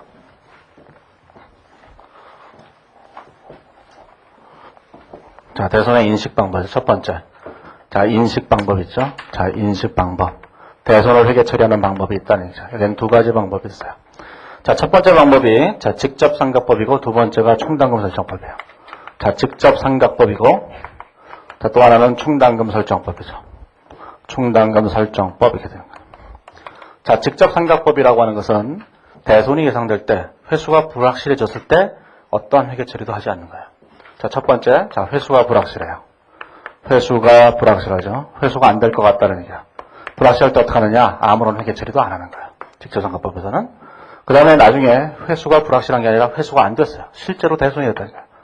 실제 대손된 거예요. 자, 회수가 불확실하다는 표현과 대손이 됐다는 표현은 다른 거예요. 회수가 불확실하다는 거는 저 인간이 돈을 안 줄 것 같다는 거예요. 내가 물건을 팔았는데 100만 원치 물건을 팔았는데 내 물건을 사간 저 인간이 돈을 안 줄 것 같아요. 물론 줄지도 몰라요. 내 마음은 계속 불안해져 봐요. 이게 뭐냐면 회수가 불확실하다는 뜻이에요. 이런 걸 대손이 예상된다고 얘기하는 거예요. 대손이 예상된다고 얘기하는 거죠. 근데 어느 날 그에게서 전화가 온 거예요. 안 주겠다는 거예요. 이게 대손된 거예요. 그 대손된 거하고 이건 불안감이 이제 확실해지는 거예요. 그렇죠? 가슴은 확 무너져 내리는데 마음은 편해져요. 아니, 주식 한번 나중에 사보세요. 주식 샀는데 주가가 10,000원 주고 샀는데 지금 500원이에요. 마음이 불안해요. 왜냐하면 조금씩 떨어져서 지금 95% 손해봤잖아요. 작년에 그런 사람 수도 없잖아요. 하지만 그게 상장 폐지돼 보세요. 마음 되게 편해요. 어차피 휴지 조각인데 뭐 확 찢어버리고 끝내면 돼요. 화끈하게. 자, 이게 대손이 예상되는 경우에 회계 처리를 안 하고 대손이 확정이 됐을 때, 그래서 대손 예상과 대손 확정은 다르다는 걸 구분하셔야 돼요. 대손이 확정이 됐을 때 실제로 매출 채권을 못 받게 됐으니까 매출 채권을 이렇게 없애버리고 반대편에다 뭐라고 쓰냐면 여기다 대손 상각비라고 쓰는 거예요. 대손 상각비라고 이렇게 쓰는 거를 직접 상각법이라고 한다고. 자, 이걸 직접 상각법이라고 하는데, 자, 요거에 대해서는 그 기업회계 기준에서 인정하지 않아요. 요거는 인정하지 않기 때문에 이렇게 회계 처리하시면 안 되는 거예요, 절대로. 자, 어떻게 해야 되냐면은 기업회계 기준에서는 충당금 설정법에 따라야 되는데, 자, 무조건 대손이 예상되면 예상되면은 이렇게 회계 처리하셔야 돼요. 대손이 예상되면 대손 상각비를 이렇게 인식하셔야 돼요. 그리고 예상되는 금액만큼을 여기다 대손 충당금으로 회계 처리를 하셔야 돼요. 거기 보면 밑에 회계 처리가 되어 있죠. 279페이지 밑에 회계 처리를 보시면 되는데 대손이 예상됐을 때는 차변의 대손 상각비, 대변의 대손 충당금이라고 회계 처리하고 그 다음에 나중에 대손이 확정되게 되면 자 대손이 확정되죠. 자 확정이 되게 되면 어떻게 되냐 하면은 이 매출 채권과 대손 충당금을 상기해서 없애버리는 거예요. 그래서 여기다가 대손 충당금을 이렇게 쓰고 여기다가 매출 채권을 이렇게 써서 이렇게 없애버리는 거예요. 이런 걸 충당금 설정법이라고 하죠. 자 기업회계 중에서는 이러한 충당금 설정법만 인정하는 거예요. 자 충당금 설정법만 인정하는데 자 그러면 이게 시험에 언제 나오냐면은 시험에서 이렇게 나와요. 회사가 직접 상각법으로 회계 처리하고 있다가 출당금 설정법으로 이렇게 수정하기로 했다. 자 그때 금액이 얼마인가 이렇게 물어보는데 그게 오류수정이에요. 그건 나중에 오류수정 챕터에서 할 건데 오류수정에서 가장 유행하는 문제 중에 하나예요. 잘 나오는 문제예요 이게. 여기서는 이제 그런 걸 할 필요 없어요. 오류수정은 나중에 할 거니까 여기서는 이렇게 하는 방법이 뭔지를 알아야지만 나중에 오류수정할 때 오류수정을 하실 수 있을 거 아니겠어요. 그런 의미에서 직접 상각법은 의미가 있는 거예요. 만약에 우리가 대손에 관한 문제만 그냥 직접 낸다면 사실 직접 상각법은 공부할 필요도 없는데 시험에서 낼 때 회사가 이렇게 회계 처리하다가 이렇게 하기로 바꿨다 이러고 문제를 내는 경우가 있기 때문에 그래서 직접 상각법도 알아둘 필요가 있다는 거죠. 자 그러면 직접 상각법은 실제로 대손됐을 때만 회계 처리하기 때문에 회계 처리가 굉장히 간단해요. 그냥 대손됐을 때 이런 회계 처리만 하면 끝나는 거니까 자 이제 이건 기업회계 기준이 아니니까 이제 이 얘기만 하면 되는 거죠. 자 이런 충당금 설정법을 하게 된다는 거예요. 자 그러면 충당금 설정법을 한다고 할 때 다음 페이지로 넘어가 보시면 대손 추산액의 산정이라는 게 있어요. 자 대손 추산액을 산정해야 돼요. 자 대손 추산액을 산정을 해야 되죠. 산정을. 자 대손 추산액을 산정한다는 얘기는 무슨 뜻이냐면은 우리가 충당금 설정법에서는 대손이 예상될 때 대손이 이렇게 예상되면 대손이 예상되는 금액이 얼마인지를 추정을 해야 돼요. 그러면 예를 들어서 얼마가 대손될 것인가를 예를 들어 대손 추산액을 산정을 해서 그 금액만큼 대손 비용을 이렇게 인식하는 방법이라고요. 그러면 이 대손 추산액을 산정하는 방법에 또 두 가지 방법이 있는 거예요. 자, 첫 번째 방법이 재무상태표적금법이 있고 또 하나는 손익계산적금법이 있어요. 자, 첫 번째, 자, 재무상태표적금법이 있어요. BS적금법이 있다고요. 이렇게 적금법. 자, 또 다른 방법은 뭐냐면은 손익계산서적금법이라는 게 있어요. 이 두 가지 방법의 차이점도 아셔야 돼요. 이게 작년인가 재작년인가 한 3년 전쯤인가 객관 시험에 이런 게 나왔어요. 회사가 이 방법을 사용하다가 이 방법으로 바꿔버린 거예요. 이게 그것도 오류수정 쪽에서 시험 문제를 했죠. 그게 오류수정인지 추정의 변경인지는 모르겠지만 아무튼 간에 시험에 낸 적이 있다고. 그 시험에 낸 거는 자 여기서 이렇게 가는 걸 낸 적이 있다라는 생각 하나 하셔야 되고 그 다음에 이걸 이렇게 하는 것도 낸 적이 있다라는 것도 생각을 하셔야 돼요. 두 가지를. 자, 그거는 뭐 나중에 그 실제 객관식 같은 걸 공부하실 때 그때 하셔도 되는 거니까 여기서는 어쨌든 이게 두 가지가 있다는 생각을 하셔야 돼요. 자, 그러면 생각을 할 때, 자, 이 방법과 이 방법의 차이를 이제 생각해 보시면, 자, 대체표적금법, 재무상태표적금법이라는 건 뭘 말하냐면은, 재무상태표에 있는 금액을 기초로 해서 대손 예상액을 추정하는 거예요. 그러면 재무상태표에 뭐가 있느냐? 매출채권이 있어요. 매출채권이. 그렇죠? 자, 손익계산서금법에서는 손익계산서에 있는 금액을 기준으로 대손 금액을 추정하는 거예요. 그럼 손익계산서에 매출채권에 대칭되는 금액이 매출이라는 금액이 있었을 거 아니겠어요? 그럼 여기서는 뭐냐면은 매출이라는 금액을 가지고 추정하는 거죠. 자, 얘기는 간단해요. 재무상태표적금법에서는 매출채권의 몇 퍼센트 이렇게 설정하는 거예요. 매출채권의 자, 10% 이렇게 설정하는 거예요. 예를 들자면.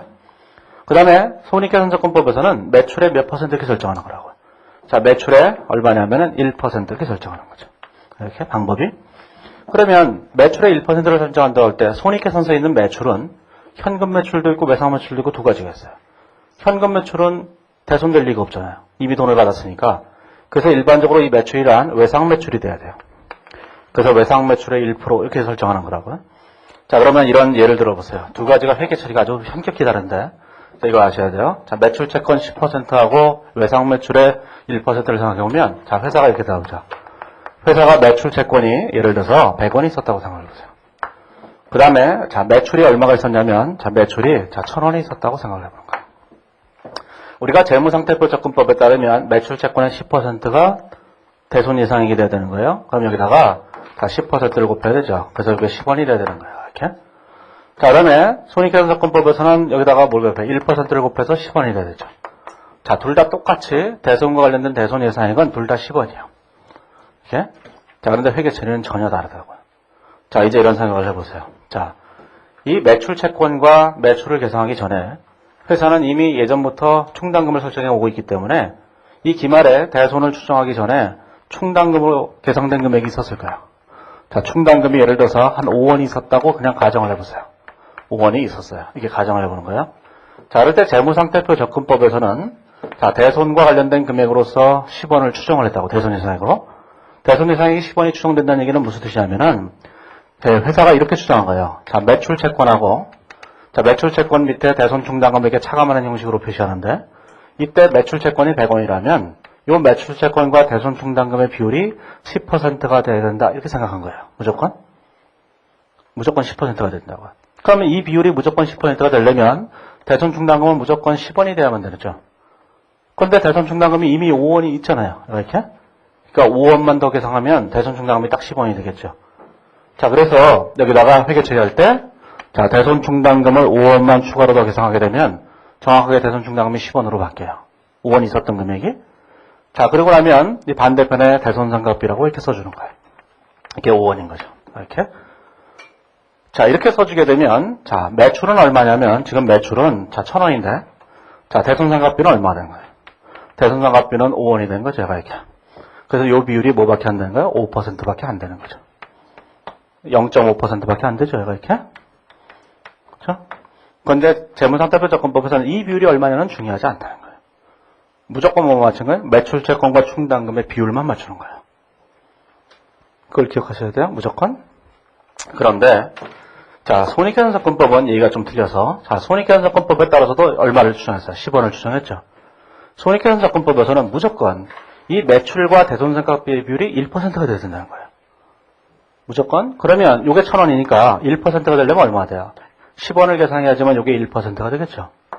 자, 그러면 이 비율이 얼마가 되는지는 따져보지 않겠다는 거예요. 그럼 이게 1%가 되려면 뭐가 돼요? 대손상각비가 없었던 금액이 10원으로 늘어나야 되는 거니까 그때 뭐가 되겠어요? 여기다 대손상각비 10원이라고 써야 되죠. 그래야지만 이 비율이 1%가 정확하게 되잖아요.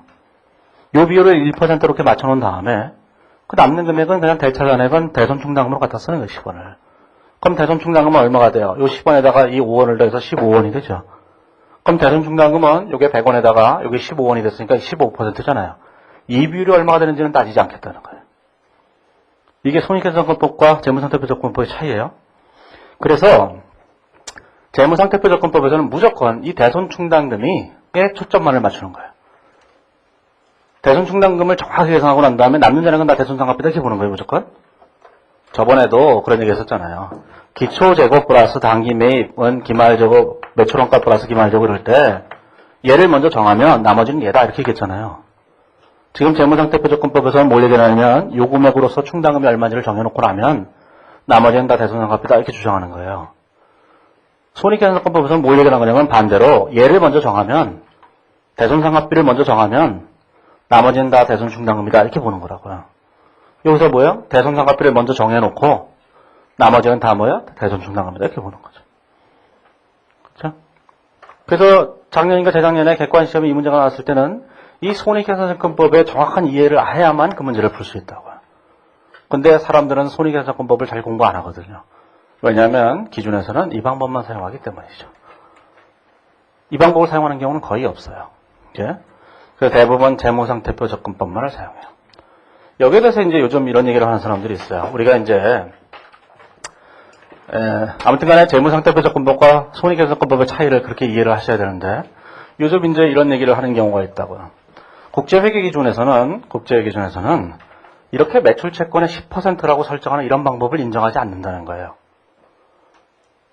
그 얘기는 무슨 뜻이냐면 국제기준에서는 매출채권이 A채권, B채권, C채권, D사에 대한 채권이 여러 개가 있다고 할 때 요 금액이 100원이고 요 금액이 200원이고 100원이고 50원이다 이렇게 된다면 요 매출채권별로 개별적으로 회수가 불확실한 금액을 추정해서 따로따로 계산해야 된다는 거죠. 그런데 우리나라에서는 예전에는 매출채권의 그냥 10%를 대손충당금으로 설정할 방법을 인정했었는데 국제기준에서는 이런 방법을 인정하지 않기 때문에 무조건 개별적으로 추정해야만 한다 이렇게 주장하는 경우들이 있다고요. 그건 다 거짓말이에요. 왜냐하면 우리나라도 원래 이렇게 하는 거예요. 하지만 생각을 해보세요. 시험 문제 그걸 그렇게 어떻게 내요? 시험 문제 채권이 A사 채권 100원, B사 채권 200원, C사 채권 100원, B사 채권 50원이다. 대손 충당금이 얼마냐? 각자 판단하라. 어떻게 내요? 낼 수 있어요? 시험 문제를 낼 때 이렇게 낼 수밖에 없는 거예요. 이 중에서 10%가 대손될 거고, 20%가 대손될 거고, 이렇게 낼 수밖에 없는 거예요. 그래서 시험을 내다 보니까 이렇게 낸 거지, 실제로 매출 채권의 몇 %가 대손 충당금이다, 이런 건 기업에서 원래부터 인정하지 않았다고요. 한 번도 인정한 적 없어요. 실제로 실무에서는 다 대손 충당금을 뭐라고 쓰는 거냐면은, 매출 채권별로 다 예상을 하는 거예요, 이게. 네? A사 채권은 저 인간이 반 안 줄 것 같고, 줄 생각 반, 안 줄 생각 반, 그러니까 50%. D 저 자식은 준 적이 별로 없으니까 90% 대손 충당금을 짜고 이러는 거예요, 실제로. 그러니까 하지만 시험에 낼 때는 그런 개별적인 판단이 불가능한 것이기 때문에 시험에서는 무조건 이렇게 내는 거예요. 하나도 빠짐없이. 예? 이거 가지고도 뭐 요즘 뭐 기준이 바뀌었다는 뭐 이런 사람들인데 절대로 안 그래요. 늘 항상 우리나라 기준은 세계적인 기준 다 이랬다고, 언제나. 근데 시험에 이렇게 낼 수 있는 방법이 없기 때문에 어쩔 수 없이 우리가 시험에 낼 때는 무조건 매출 채권 잔액의 몇 % 이렇게 내는 거예요. 예? 이해하시겠죠? 앞으로도 계속 이렇게 낼 거예요. 매출 채권 잔액의 몇 %라고. 그게 실무적으로는 용인되지 않는 것이지만 우리가 시험에 낼 때는 어쩔 수 방법이 없다는 거죠. 자, 신경 쓰지 마세요, 이런 거. 자, 그러면 이제 매출 채권의 10%라는 걸 알았죠? 자, 이런 걸 설정하는 걸 우리가 재무상태표적금법이라고 한다, 그런 얘기죠. 우리나라에서는 다 이 방법만을 사용해요. 이렇게.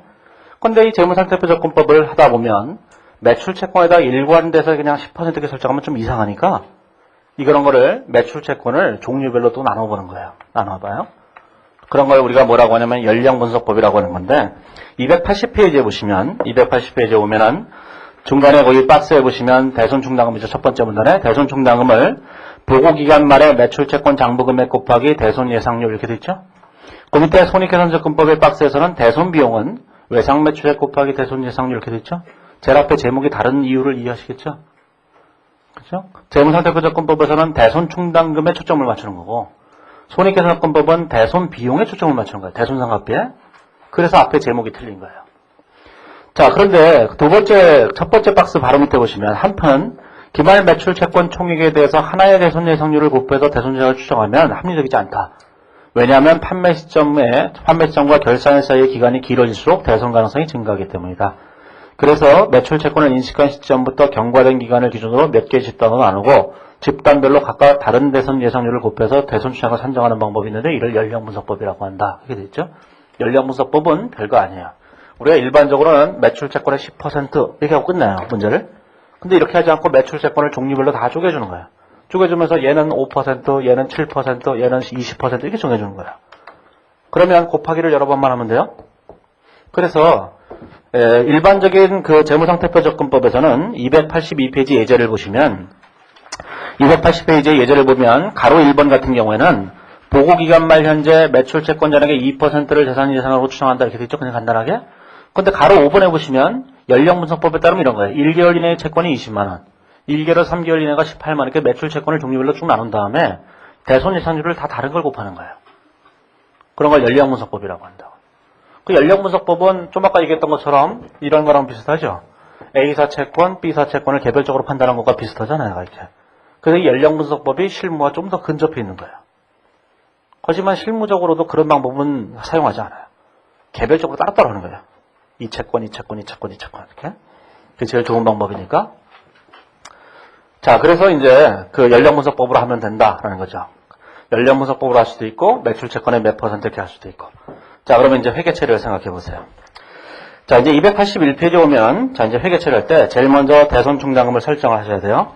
우리나라는 이제 재무상태표적금법만 사용한다고 얘기했으니까 자, 이제 무슨 생각을 하셔야 되냐면은 12월 31일 현재 입장에서 볼 때 이걸 하셔야 돼요. 자, 충당금을 먼저 설정해야 되죠. 자, 충당금 잔액이 있을 거예요. 잔액이 있는데 어떤 잔액이냐면 기말 수정 분개를 하기 전에 수정 전 잔액이 예를 들어서 100원이 있었다고 생각을 해보세요. 그러면 대손 금액을 추정을 해야 돼요. 자, 대손 금액을 추정해야 되죠. 자, 대손 금액을 추정해 보니까 200원인 경우가 하나 있겠죠, 이렇게. 그러면 우리는 대손 충당금은 무조건 200원이 돼야만 되는 거예요. 그래서 이 대손 충당금의 수정 전 잔액 100원을 200원 이렇게 수정을 해야 되겠죠. 그래서 이 두 금액의 차이를 회계 처리하셔야 돼요. 그러면 대손 충당금이 이미 100원이 있으니까 200원을 만드는 게 우리의 목표니까 충당금을 100원을 더 쓰게 되면 충당금을 100원을 더 쓰면 얼마가 돼요? 그럼 200원이 되죠. 그건 반대편에다가 대손상가비라고 쓰는 거예요. 이렇게 쓰는 거죠. 자, 반대로 대손 추정액이 200원이 아니라 50원인 경우도 있을 거예요. 자, 대손 추정액이 50원이라면 기말 대손 충당금은 무조건 50원이 돼야 돼요. 50원이 되려면 충당금이 100원이 있으니까 100원을 50원으로 만들려면 대손 충당금이 얼마가 되냐면 50원이 이렇게 줄어야 되는 거예요. 줄어들어야 돼요. 이렇게. 그럼 반대편에 뭐라고 쓰냐면 대손 충당금 환입이라고 쓰는 거죠. 환입 이렇게 쓰는 거예요. 이렇게. 자, 이렇게 우리는 회계 처리를 할 때 어떤 회계 처리를 하냐면은 대손 추정액에다가 자, 추정액과 자, 수정전 잔액이 있으면 자, 수정전 잔액이 있다면 이 수정전 잔액과의 차이를 계산해서 이 차이만을 회계 처리한다고요.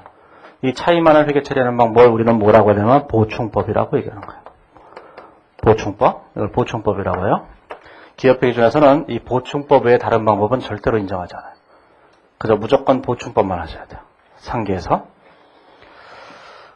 자, 왜 이 보충법에 대한 얘기를 강조하냐면은 세법은 다른 방법을 사용하기 때문인데 그건 나중에 세법 하시는 분들한테 들으시면 돼요. 그들이 알아서 할 거예요. 우리 재무회계에서는 이 보충법만 한다라는 것만 아시면 돼요. 그렇기 때문에 중급회계를 일단 공부하고 난 다음에 세법을 공부하셔야 되는 거예요. 세법 하시는 분들은 다 그렇게 얘기한다고요. 재무회계에서 다 했죠.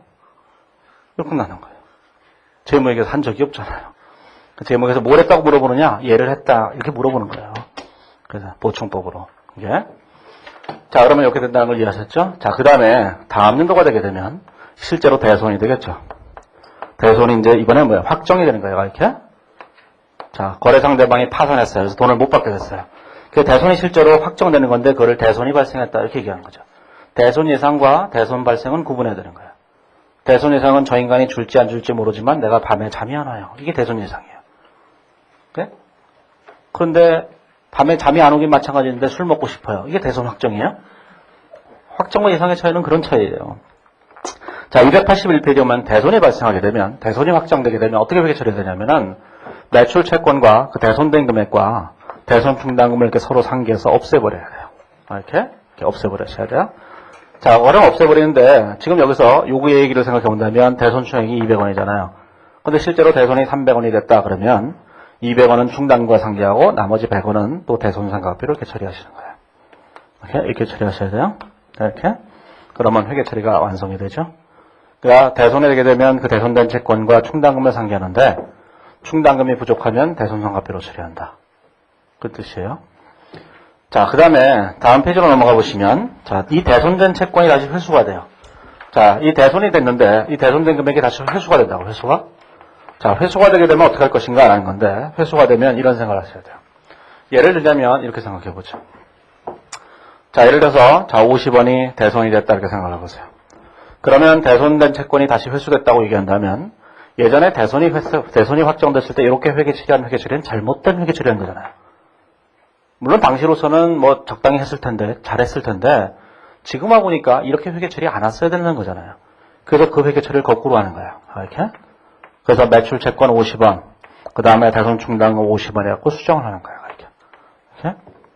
자, 그러면 뭐가 되죠? 이 회계 처리를 안 한 상태가 돼버리잖아요. 이건 이미 옛날에 한 건데. 자, 이런 상태에서 이 매출 채권을 회수했다. 그런 뜻이에요. 그럼 매출 채권을 회수한 걸 회계 처리해보세요. 그럼 현금으로 50원을 회수했겠죠? 그럼 여기다가 매출 채권 50원 이렇게 회계 처리되게 되는 거죠. 자, 그래서 우리가 분계를 할 때 어떻게 분계하느냐? 이 분계를 네팅해서 그냥 분계를 이렇게 해버려요. 차변의 현금, 대변의 대손 충당금. 꼭 기억을 하셔야 돼요. 분계를 하실 때 이걸 따로따로 할 시간이 없거든요. 그냥 어떻게 하는 거죠? 자, 현금, 대손 충당금. 자, 기말에 대손을 예상했을 때는 대손 추정액을 대손 충당금 잔액으로 만들기 위해서 수정전 잔액과의 차액만을 회계 처리하고 나중에 대손이 됐을 때 대손이 확정되게 되면 매출 채권과 대손 충당금을 상기하고 부족하면 대손상각비로 처리하고 나중에 대손된 채권이 다시 회수되게 되면 무조건 차변의 현금, 대변의 대손 충당금 이렇게 회계 처리하는 거예요. 그렇죠? 평상시에 이제 천천히 공부할 때는 이 두 회계 처리 생략이구나 이렇게 생각하시면 되고 세월이 지나면 그냥 무조건 분계를 이렇게 하는 거예요. 차변의 현금, 대변의 대손 충당금이라고. 그러면 답을 하실 수 있겠죠. 분계는 이거 딱 3개밖에 없어요. 이 3개를 하는 거예요. 자, 그러면 이제 거기 예제를 가지고 생각을 해보세요. 자, 예제를 가지고 이제 하나씩 해보죠.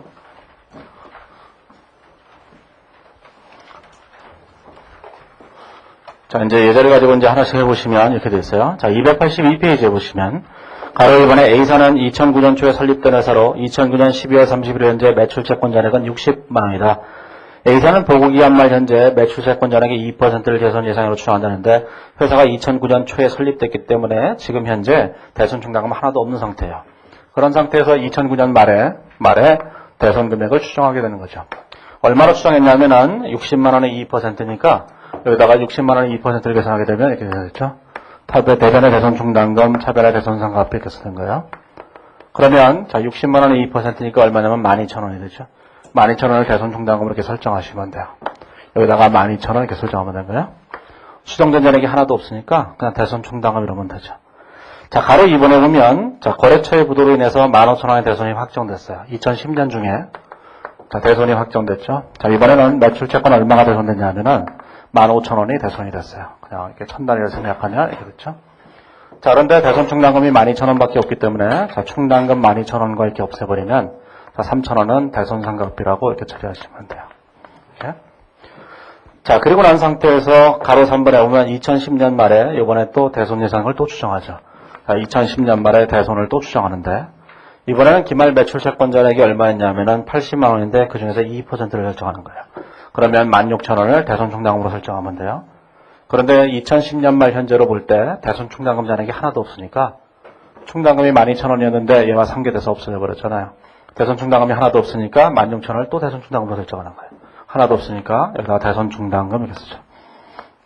16,000원 여기다가 대손 상각비 16,000원 이렇게 쓰시면 돼요.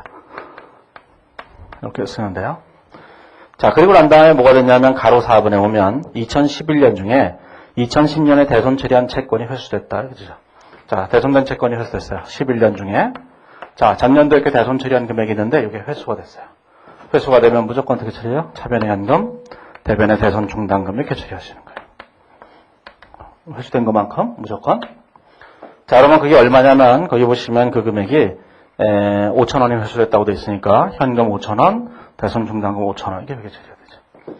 그 다음에 이제 2011년 말이 되면 이제 계산을 또 하는 거죠. 제일 마지막으로. 자, 이제 11년 말은 이쪽에다 해보세요. 자, 이제 2011년 말이 되면 대손 충당금을 또 설정해야 되는데, 자, 이제 2011년 말이 있어요.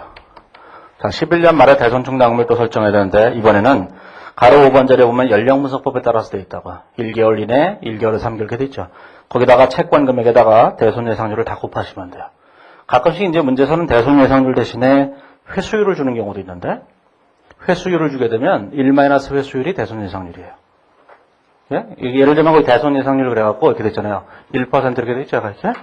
이게 대손 예상률이에요, 대손 예상률. 근데 회수율을 주는 경우도 있어요. 회수 예상률을 주는 경우. 회수 예상률을 주게 되면 99% 이렇게 줄 거예요. 이렇게. 그러면 거기 있는 매출 채권 잔액에다가 뭘 곱하냐면 거기 있는 대손 예상률을 곱하기만 하면 돼요. 근데 이 연령분석법에서 가장 중요한 문제 중에 하나는 대손 예상률 100%짜리를 낸다는 거예요. 대손 예상률 100%짜리는 대손됐다는 뜻이에요.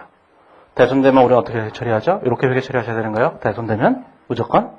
그러면 거기는 1년 이상이 되는 10,000원은 100%가 대손이 예상된다는 거니까 100% 대손이 예상되는 건 대손된 거예요, 실제로.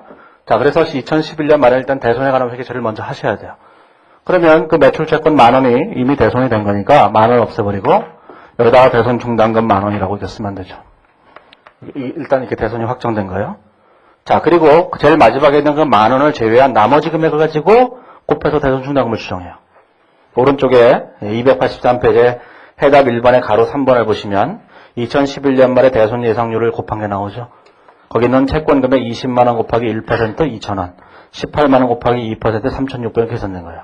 제일 밑에 주도 있어요. 조그만 글씨로. 대손 예상률이 100%라는 것은 대손됐다는 뜻이다.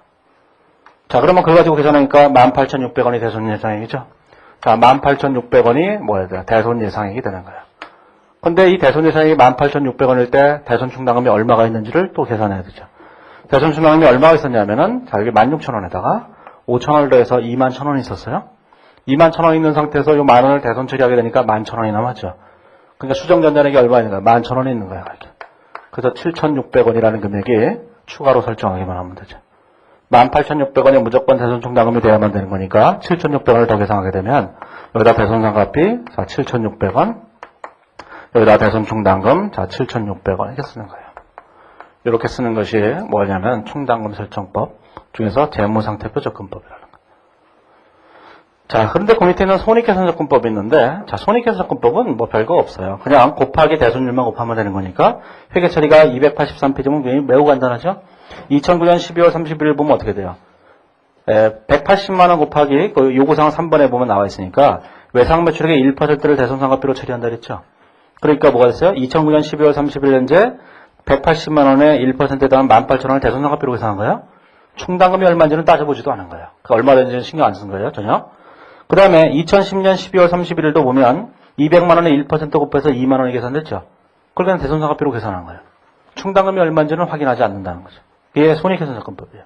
손익계산사건법은 조금만 보시면 쉽게 아실 수 있어요. 별거 아니니까. 자, 그러면 시험에서 이게 뭐가 나오나요? 생각을 해보세요. 자, 시험에서 일단 두 가지를 내는 거예요. 객관식 같은 데서 주관식도 마찬가지지만 회계 처리하시오 이렇게 되는 게 아니에요. 네? 다들 그렇게 내는 줄 알아요. 그런 그 수능 시험에 가면 그렇게 내는데 그런 거 내는 게 아니고 우리는 최종적으로 작성되는 재무제표상에 있는 금액을 그냥 물어보는 거예요. 대손 충당금이 얼마냐? 그 다음에 대손상각비가 얼마냐? 이렇게 물어보는 거예요. 그러면 대손 충당금이 얼마냐는 곱하면 되죠? 아니, 그냥 곱하면 되잖아요. 금액 곱하기 비율. 시험에 내겠어요? 안 내요, 절대로. 애들 장난하는 게 아니잖아요. 간평사 시험에서 가끔 낼까 말까 해요. 우리 쪽에서는 다 뭐냐면 대손 비용이 얼마냐 이렇게 내는 거예요. 대손상각비가 얼마인지? 그럼 대손상각비가 얼마인지를 낸다고 할 때, 자, 이렇게 생각해보세요. 이건 지워버리고, 자, 이걸 대손상각비를 물어보는 거예요. 대손상각비를. 이걸 물어보는 거예요. 자, 이제 2010년도 걸 물어봤다고 해보세요. 그럼 이 대손상각비를 계산하셔야 되는 거예요. 그렇죠? 그러면 이걸 이제 이게 분계를 통해서 하는 방법도 있지만, 분계를 통해서 하게 되면 시간이 오래 걸린다. 그래서 분계를 통하지 않고 하는 게 제일 좋은 거예요. 그래서 그렇다고 해서 분계를 할 줄 몰라야 된다는 얘기는 절대로 아니라고 그랬어요. 자, 그러면 뒤에 가보시면은, 자, 295페이지에 가보시면, 공인회사 2005년도 시험 문제에 나와 있는, 대손상각비에 관한 문제가 있어요. 문제를 그렇게 내는 거예요. 295페이지처럼, 가로 1, 가로 2, 가로 3, 가로 4 자료를 주면서, 자, 대손상각비가 얼마냐, 이렇게 문제를 내는 거예요. 자, 이거 어떻게 풀어야 돼요? 아까 그 예제만큼이나 길잖아요. 다 분기하면서 풀면 다 분기하게 돼요. 시험 끝나면. 뭐야 이건. 그리고 이제 출제자를 막 욕하는 거죠.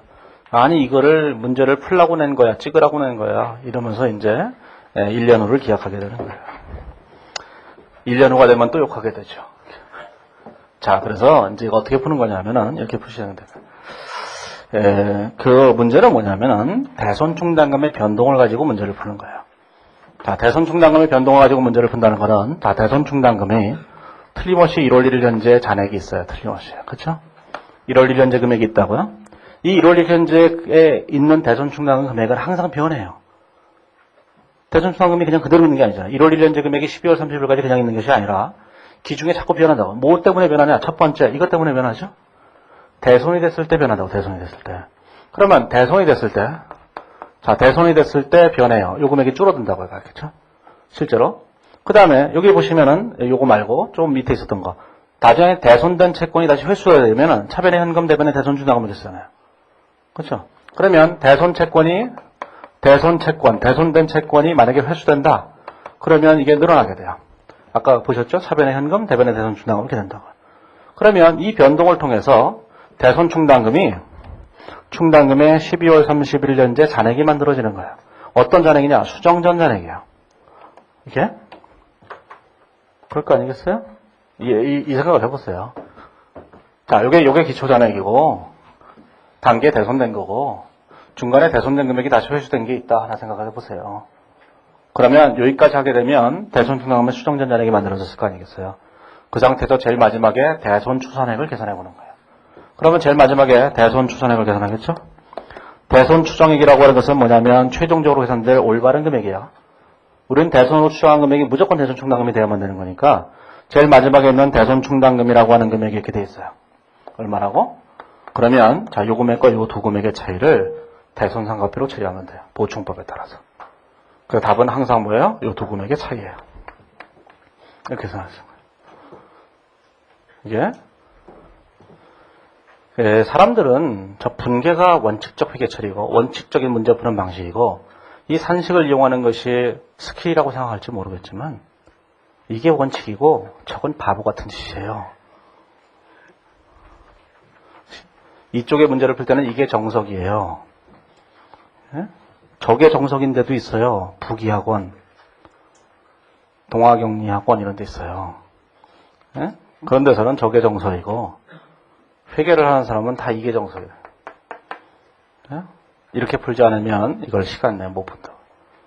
뭐 지금은 이 방법을 모르셔도 돼요. 근데 나중에 객관식 하실 때는 반드시 이런 방법으로 풀어야 돼요. 자, 그래서 이렇게 생각을 해보죠. 거기에 보면 295페이지 오면 가로 1번에 대손충당금 기초잔액이 얼마죠? 자, 1,000원이야, 1,000원. 그렇죠? 1,000원? 자, 대손됐어요. 가로 2번에 오면 자, 1,500원이 대손됐죠? 자, 1,500원이 대손됐어요. 그럼 1,500원이 대손됐으면 이걸 마이너스 하는 거예요? 돼요? 그냥?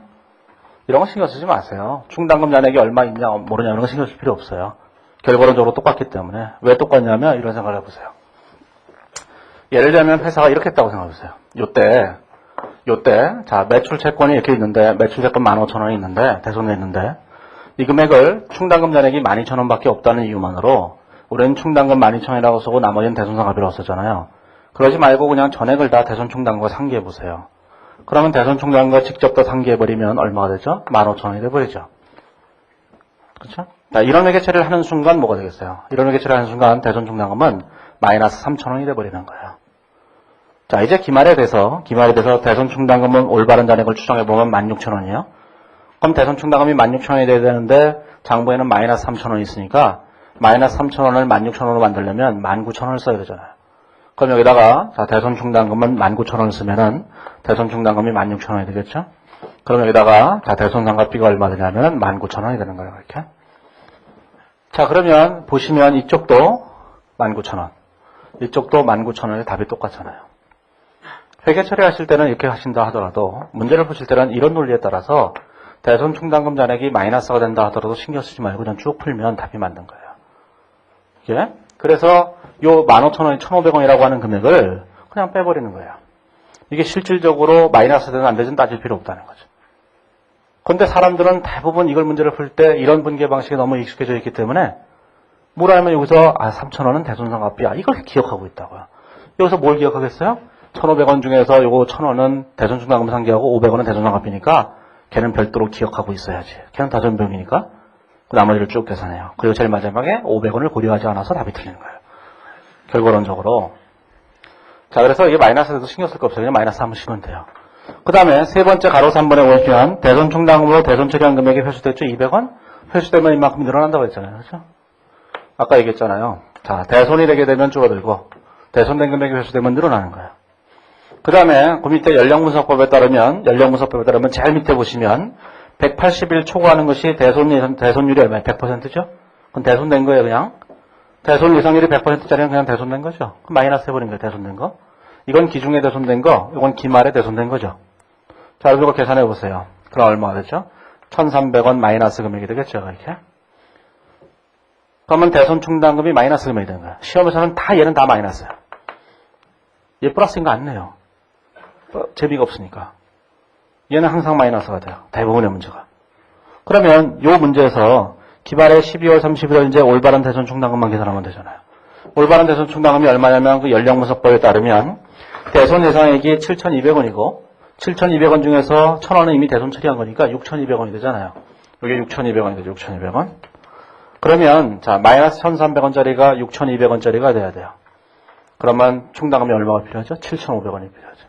그게 대손상각비예요. 이게 7,500원이 대손상각비다. 이렇게 답이 되는 거죠. 그렇죠?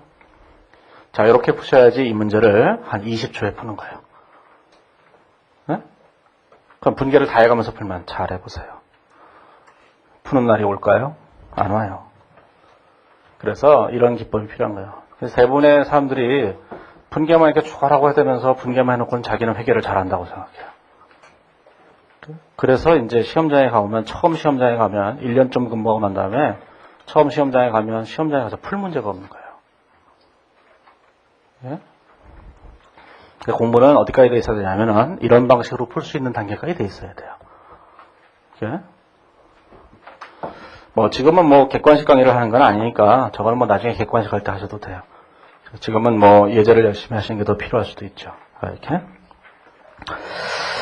자, 이제 284페이지 오면, 자, 3번에 보면 매출 채권의 양도가 있어요. 자, 이제 양도라는 게 처분이에요, 처분. 자, 평가는 뭐야? 대손회계죠. 자, 매출 채권의 처분이라고 하는 것은, 자, 이제 회수하고는 다른 거예요. 자, 회수하고 다른 거라는 거는, 우리가 이제 A라는 회사가 B라는 회사한테 물건을 팔았어요. 그러면 이 매출 채권이 예를 들어서 100원이 있다면, 이 100원을 B사로부터 이렇게 회수하면 되는 거죠. 그거를 우리는 매출 채권의 회수라고 하는 거예요. 이렇게. 자, 그런데 이 B사가 이 돈을 언제 주겠다고 했냐면, 앞으로 6개월 후에 주기로 한 거예요, 6개월. 내가 줄게, 6개월 후에. 이렇게 된 거죠. 자, 6개월 후에 이 돈을 받기 전에 나는 망하게 생겼어요. 그렇죠? 그래서 건설회사들이 어려우니까 하도급을 주면서 사람들한테 돈을 안 주잖아요. 제발 돈이라도 좀 달라 이러니까 아파트로 주죠.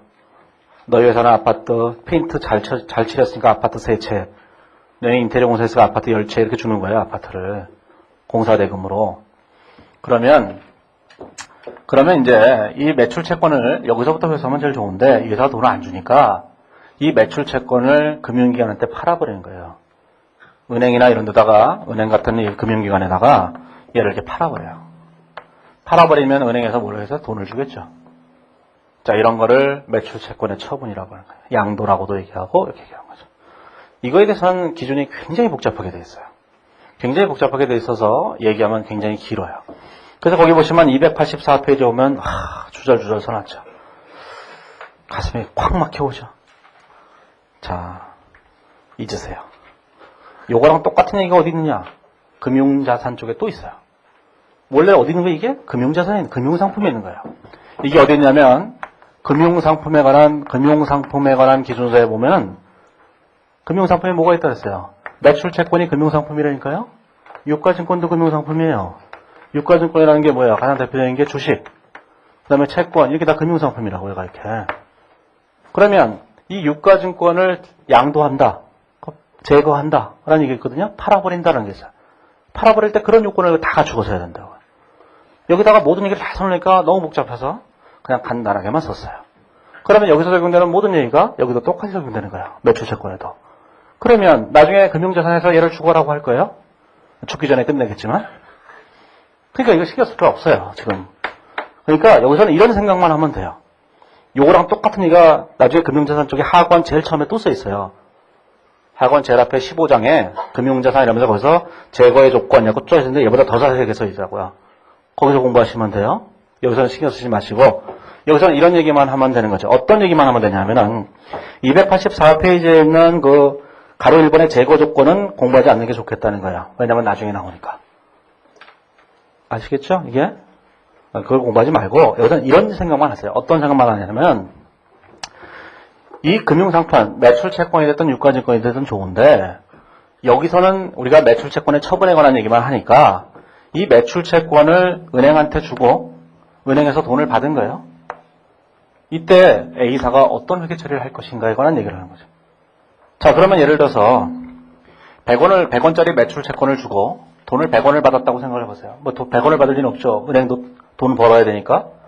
그래서 이거를 한 90원 주고 매출 채권을 팔았다고 해보세요. 그럴 때 이런 방법이 있다고요. 자, 첫 번째 방법은 그냥 간단하게 생각하기 위해서 그냥 100원이라고 생각해보세요. 100원이라고 생각하는데, 그러니까 은행에다 매출 채권 100원짜리를 주고 100원을 받았다 이렇게 생각해보세요. 이럴 때, 자, 첫 번째 방법은 이런 게 있어요. 하나의 방법은 현금으로 100원을 받았으니까, 그렇죠? 현금으로 100원을 받았으니까, 자, 매출 채권을 팔아버리고 100원을 받았다고 생각하는 거예요. 물론 이거를 90원밖에 못 받았다면 매출 채권을 90원 받고 판 거니까 10원이라는 것에 처분 손실이 발생할 거예요. 이렇게, 그렇죠? 이렇게 생각하는 거예요. 이렇게. 이 얘기는 뭐야? 매출 채권을 팔아버린 거예요. 자, 두 번째 방법은 뭐가 있냐면 이거죠. 현금을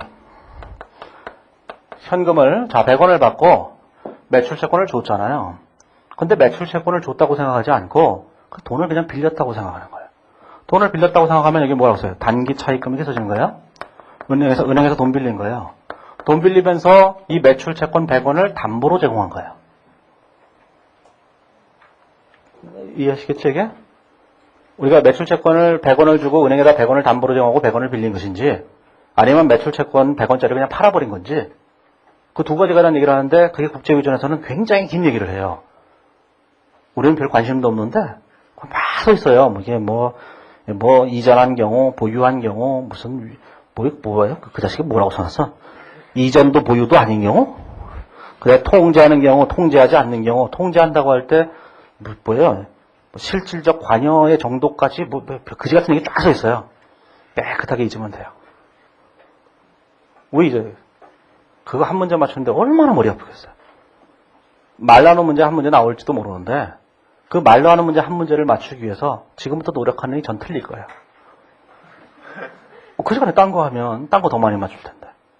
어차피 시험장에 가서 모든 문제를 다 맞출 수는 없어요. 회계사를 예를 들면 회계사 50문제죠? 50문제 1분 40초당 한 문제씩이에요. 세무사 40문제요? 1분에 한 문제씩이에요. 의도하든 의도하지 않든 10문제 이상이 남아요. 감독관이 종을 쳐요. 내세요 이러는데 10문제가 남아있어요. 처음 계획은 그게 아니거든요. 계획은 빨리 풀고 한 10분이 남았을 때 10분 동안 좀 자고 나오는 게 꿈인데 이상하게 졸려서 나오죠. 그러니까 어차피 모든 문제를 다 푸는 거 아니에요.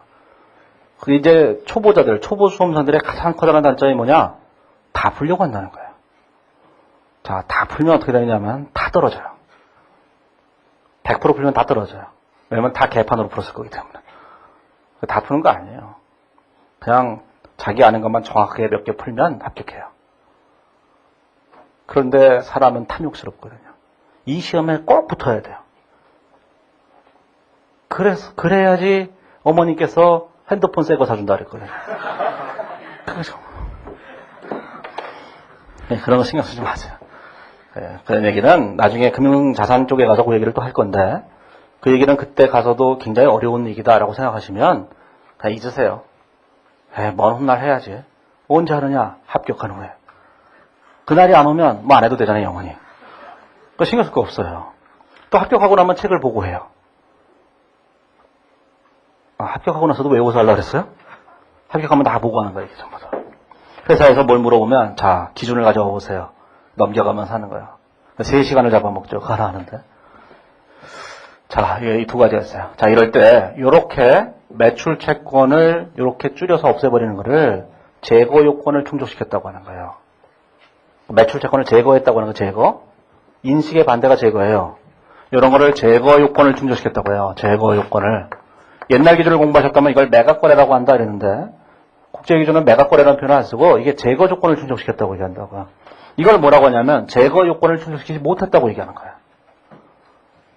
그걸 이해하시겠죠? 그래서 문제에서 어떻게 되었냐면 이 문제는 다 이렇게 됐어요. 제거 요건을 충족시켰다면 충족시키지 못했다면 이렇게. 왜 그런 얘기를 했겠어요? 안 그러면 그 복잡한 얘기를 다 써야 돼요? 금융자산 쪽에 가보면 한 3페이지 걸쳐서 있는데 3페이지에 있는 얘기는 자 이런 것도 충족시켜 이런 건 충족시키지 않았고 뭐 했고 쭉 하면 써야 된다고요.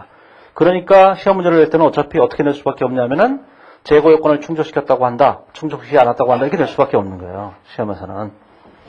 자, 옛날 걸 공부하셨다면 그냥 간단하게 뭐야. 매각거래, 차입거래 이렇게 되는 건데 이런 것들을 이 자식들은 굉장히 복잡하게 하고 있고 그거를 우리나라에서는 의역할 수 없어서 의역하면 국제기준이 아니라는 거거든요. 다 직역을 하는 거예요. 그래서 얘기가 굉장히 복잡한 것처럼 보이는 거죠. 자, 그래서 여기서는 제거 요건을 충족시켰는가 충족시키지 않은가 이거에 대해서만 신경 쓰세요. 구체적인 요건은 나중에 금융자산 쪽에서 보시면 되는 거니까 여기서는 신경 쓸 필요 없어요. 자, 그러면 우리가 285페이지 오면 가로 2번에 보면 팩토링이라는 게 있고 뒤로 넘어가 보시면 뭐가 되어 있냐면은 290페이지에 보면 어음의 할인이라는 게 있고 이게 두 가지가 있어요. 자, 팩토링과 어음 할인은 무슨 차이가 나는 것인가 라는 거죠. 자, 이제 A사가 B사한테 자, 이제 매출 채권을 이렇게 갖고 있었어요. 그럼 A사가 B사한테 매출 채권을 갖고 있었는데 100원 있죠, 100원이. 자, 그런데 A사가 B사한테 물건을 팔고 물건값 100원을 받을 게 있는데 A사는 B사한테 돈을 받을 수 있는 권리가 있다는 재반 증빙밖에는 아무것도 없어요. 물건을 팔았다는 세금 계산서, 여러 가지 무슨 뭐 송장 이런 몇 가지 자료들만 갖고 있는 거예요. 서류들만. 서류들을 보면은 A사가 B사한테 물건을 팔았기 때문에 돈을 100원 받을 게 있구나라는 걸 증명할 수 있다고. 증빙을 가지고. 그 증빙을 가지고 증명할 수 있으니까 이 증빙을 가지고 A사가 은행을 찾아가서 얘기를 하는 거예요. 내가 B사로부터 100원을 받을 돈이 있으니까 그 돈을 너한테, 그 채권을 너한테 팔 테니까 나한테 돈을 달라. 이렇게 얘기하는 거예요. 그런 걸 팩토링이라고 하는 거예요. 팩토링은 뭐냐면은 그냥 채권이에요, 단순한. 회계 원리에서 공부하셨다면 회계 원리에서 단순한 외상 매출금을 말하는 거예요. 자, 그런데 뒤에 나오는 어음의 할인이라고 하는 것은 A사가 B사한테 얘기를 하는 거예요. 어음령을 한 장 달라고. 그럼 B사가 어음을 발행해줘요. 그럼 이 회사는 받으러 어음이 돼버리죠. 이 받으러 어음을 여기다가 은행에다 주고 돈을 받아오는 게 있어요. 그런 걸 어음의 할인이라고 하는 거죠. 그럼 할인과 팩토링의 차이는 뭐냐? 어음이 있으면 할인이고 어음이 없으면 팩토링이에요. 어음이 있느냐 없느냐 이 차이밖에 없는 거예요. 그러니까 우리가 이제 회계 원리에서 이런 얘기를 했잖아요. 회계 원리에서 이런 걸 공부하셨죠? 외상 매출금이라는 게 있다 그랬어요. 외상 매출금. 그 다음에 받으러 어음이라는 게 있다 그랬죠? 자, 이 외상 매출금이라고 하는 것은 뭐냐면은 A사가 B사한테 물건을 팔고 그냥 물건을 판 증거만 갖고 있을 때 외상 매출금 이렇게 쓰는 거고, 나중에 B사가 어음을 한 장 발행해주면 그걸 다가 받으러 어음이라고 쓴다고. 요 외상 매출금인 상태에서 은행에 갔다가 주고 돈을 받아오면 외상 매출금에 이제 쓸 때는 둘 다 매출 채권이라고 쓰니까 계정 과목을 요걸 은행에다 주고 돈을 받아오면 그걸 팩토링. 얘를 주고 받아오면 할인 이렇게 얘기하는 거예요. 팩토링과 할인은 달라요. 의미가 다른 거예요. 어음상의 채권이냐 아니냐의 차이가 나는 거죠. 자, 그럼 어음상의 채권이냐 아니냐의 차이가 무슨 큰 차이를 불러일으키냐면은, 자, 이런 생각을 하셔야 돼요. 이걸 이해하기 위해서는 이 구조를 이해하셔야 되는데, 잘 정확한 얘기는 뭐냐면은, 우리가 A라는 회사가 이 매출 채권을 이렇게 팔았다고 주장하든, 그 다음에 이 매출 채권을 팔지 않고 돈을 빌렸다고 주장하든 단계 차이점 이렇게 되잖아요. 돈을 빌렸다고 주장하든 매출 채권을 팔았다고 주장하든 간에 관계없이 은행은 돈 빌려준 거예요. 은행은 어차피 돈 빌려주는 업을 하는 회사이기 때문에 돈 빌려준 거예요. 그걸 먼저 깨달으셔야 돼요. 그러니까 이걸 매각거래로, 이걸 제거 조건을 충족시켰다고 보는지 제거 조건을 충족시키지 않았다고 보는 것은 그거는 A사 얘기고, 은행의 입장에서 볼 때는 얘가 무슨 회계 처리하든 간에 관계없이 돈 빌려준 거예요, 그냥. 그걸 먼저 생각하셔야 돼요. 제가 저번에도 얘기했잖아요. 친구가 나한테 돈 100만 원 빌려주고는 고맙다고 한마디 해. 이렇게 얘기하면 고맙다 그 말이 이자라 그랬잖아요. 그렇죠? 은행에서 어떠한 형식으로도 간에 은행에서 돈을 가져가면 다 돈 빌린 거예요. 형식은 중요하지 않아요. 뭘 맡기고 가져가든, 아무것도 안 맡기고 가져가든, 뭘 맡기고 가져가든, 그걸 팔았다고 우기든 빌려간 건 사실이잖아요. 은행의 입장에서는 돈 빌려준 거예요, 그냥. 자, 그걸 아셔야 돼요. 자, 돈을 빌려줬을 때, 자, 돈을 빌린 사람이 있어요. 빌린 사람이 있는 거예요. 그 다음에 돈을 누가 갚아야 되죠. 빌리면 누군가 갚아야 되잖아요. 갚는 사람이 있어요. 갚는 사람이 있죠. 자, 일반적으로 돈을 빌린 사람과 갚는 사람은 같은 사람이에요. 빌린 사람이 갚게 돼 있다고. 그런데 이 매출 채권의 처분만큼은 빌린 사람과 갚는 사람이 다른 사람이에요. 돈은 누가 빌리냐면 돈은 A사가 빌려요. 갚는 건 누가 갚냐면 B사가 갚아요. 그걸 이해하셔야 돼요. 그러니까 빌린 사람과 갚는 사람이 서로 다른 거예요. 그 뒤에 그림이 있으니까 286페이지에 그림 6-5가 있죠. 자, 돈을 빌린 거고 돈을 갚는 거예요. 자, 돈을 갚고 돈을 빌리죠. 그러면 갚는 사람이 뭐예요? 원금을 갚아야 되고, 원금을 상환해야 되는 거예요. 그렇죠? 빌려간 돈을 갚아야 된다는 얘기예요. 빌려간 돈을 갚는 사람이 있다는 거죠. 이게 누구예요? B사예요. B사. 자, 그런데 이자는 누가 내야 되는 거예요?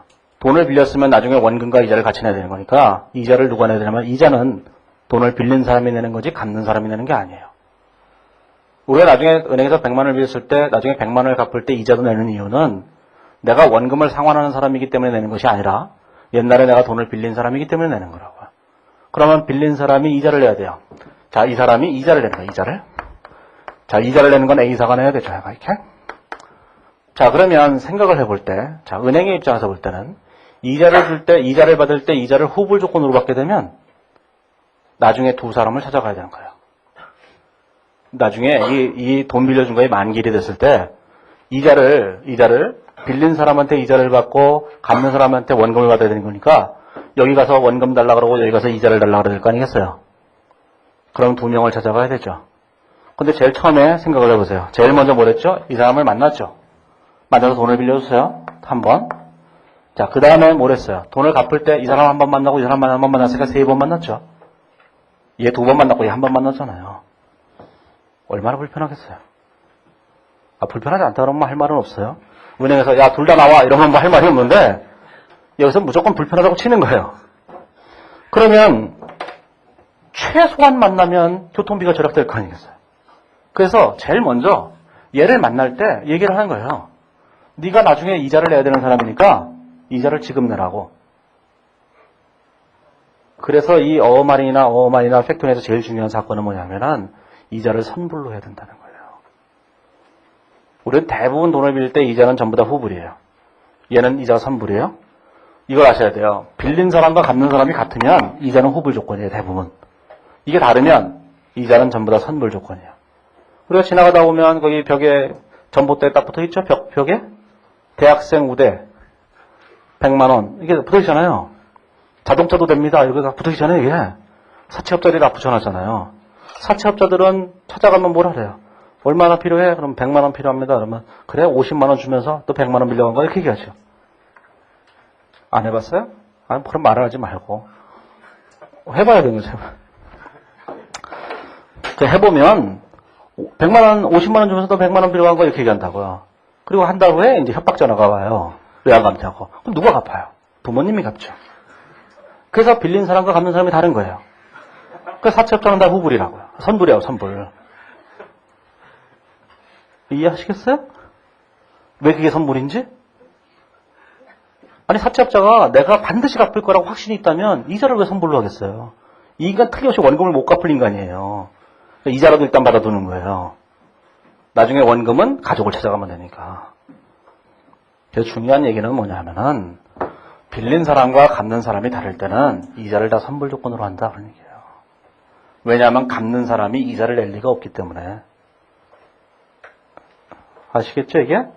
여기서 그 생각을 못하면 이 문제는 못 풀어요. 복잡해서. 제일 중요한 생각이 뭐죠?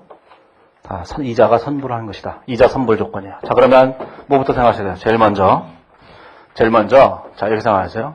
A사 입장에서 회계 처리가 중요한 거예요. A사가 매출채권을 팔았다고 볼 것인지 아니면 이 매출채권을 판 게 아니라 담보대원 것을 볼 것인지 이걸 나눠야 될 거 아니겠어요. 그럴 때 이렇게 하는 거죠. A사 입장에서 회계 처리가 제일 중요한 거니까 첫 번째 뭐가 있어야 돼요? 자, 빌린 돈이 얼마인지 알아야 돼요. 빌린 돈이 얼마인지 알아야지만 이자를 계산하잖아요. 빌린 돈도 없이 이자 너 얼마 빌렸어? 몰라 그러면 이자는 그러면 500원이야 이렇게 얘기하면 안 되는 거죠. 일단 빌린 돈이 있어야 되는 거예요. 자 빌린 돈이 얼마예요? 자 빌린 돈은 뭐가 빌린 돈이에요? B사가 나중에 갚아야 될 돈이 빌린 돈이죠. 그래서 이 채권의 만기 가치가 빌린 돈이에요. 채권의 만기 가치. 채권의 만기가 도래했을 때 이 B사가 갚아야 될 돈 그게 채권의 만기 가치예요. 그게 빌린 돈이에요. 이게 채권의 만기 가치죠. 만기 가치 이게 빌린 돈이에요. 그렇게? 자, 채권의 만기 가치가 빌린 돈이면, 자, 빌린 돈이 있으면 이자를 계산해야 되죠, 이자를. 거기 표 있어요. 거기 287페이지 거기 그림 6-6을 보시면, 거기 보시면 뭐라고 되냐면, 빌린 돈이 있어요, 차입액이. 거기다가 이자를 계산해야 돼요. 자, 이자를 어떻게 계산해야 되냐? 이자란 어떻게 계산하는 거죠? 빌린 돈에다가 이자를 곱하고, 거기다가, 자, 12분의 월수를 곱해야 되는 거잖아요. 그렇죠? 12분의 빌린 기간이 계산해야지 이자가 계산되는 거잖아요. 여기서는 이자를 누가 내냐면은 빌려간 사람이 내기 때문에 선이자를 뗀다는 거예요. 무조건. 그래서 여기다가 이 선이자를 이렇게 떼게 되면 뭐가 돼요? 현금 수령액이 되는 거예요. 현금 수령액 이렇게 되는 거예요. 이렇게.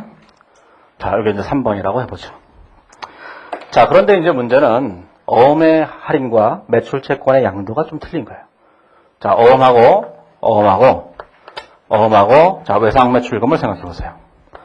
외상 매출금하고 받으러옴을 생각해 보면 이 받으러옴이라고 하는 것은 뭐냐면은 A사가 B사한테 물건을 팔고 B사로부터 어음을 받았어요. 어음을 받는데 어음에다가 이렇게 써져 있죠. 자, 100원 이렇게 써져 있어요. 이렇게. 이 어음 용지 100원을 들고 은행을 찾아간 거예요. 이걸 너한테 줄 테니 나한테 돈을 달라 이렇게 얘기한 거죠. 그러면 은행이 B사를 나중에 찾아가서 그 어음 용지를 가지고 가서 B사한테 100원을 달라 이렇게 요구한다고요. 그때 B사가 100원을 지급하지 않으면 부도가 나는 거예요. 무조건.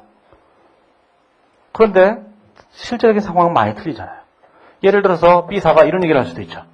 A사가 B사한테 물건을 팔고 어음을 이렇게 100원짜리를 줬는데 그 사이에 물건이 마음에 안 들어서 물건을 50원어치 반품해버렸어요. 그러면 B사는 A사한테 줄 돈이 50원밖에 없을 수도 있잖아요.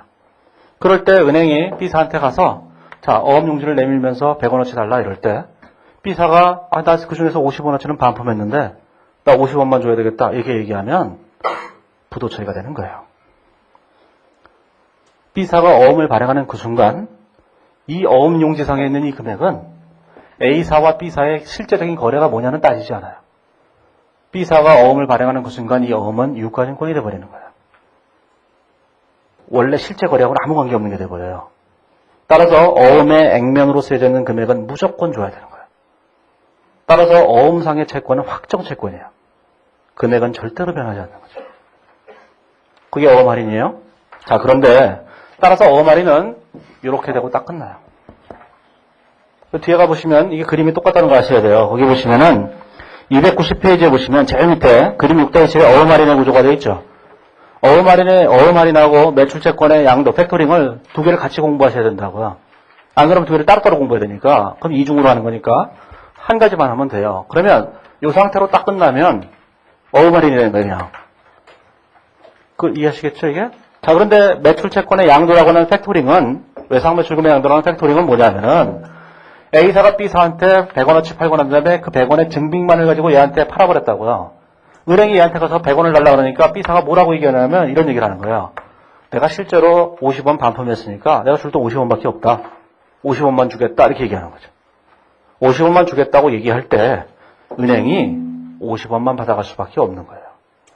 그러면 50원이 B잖아요. 50원을 다시 A사한테 가서 달라고 해야 되는 거예요.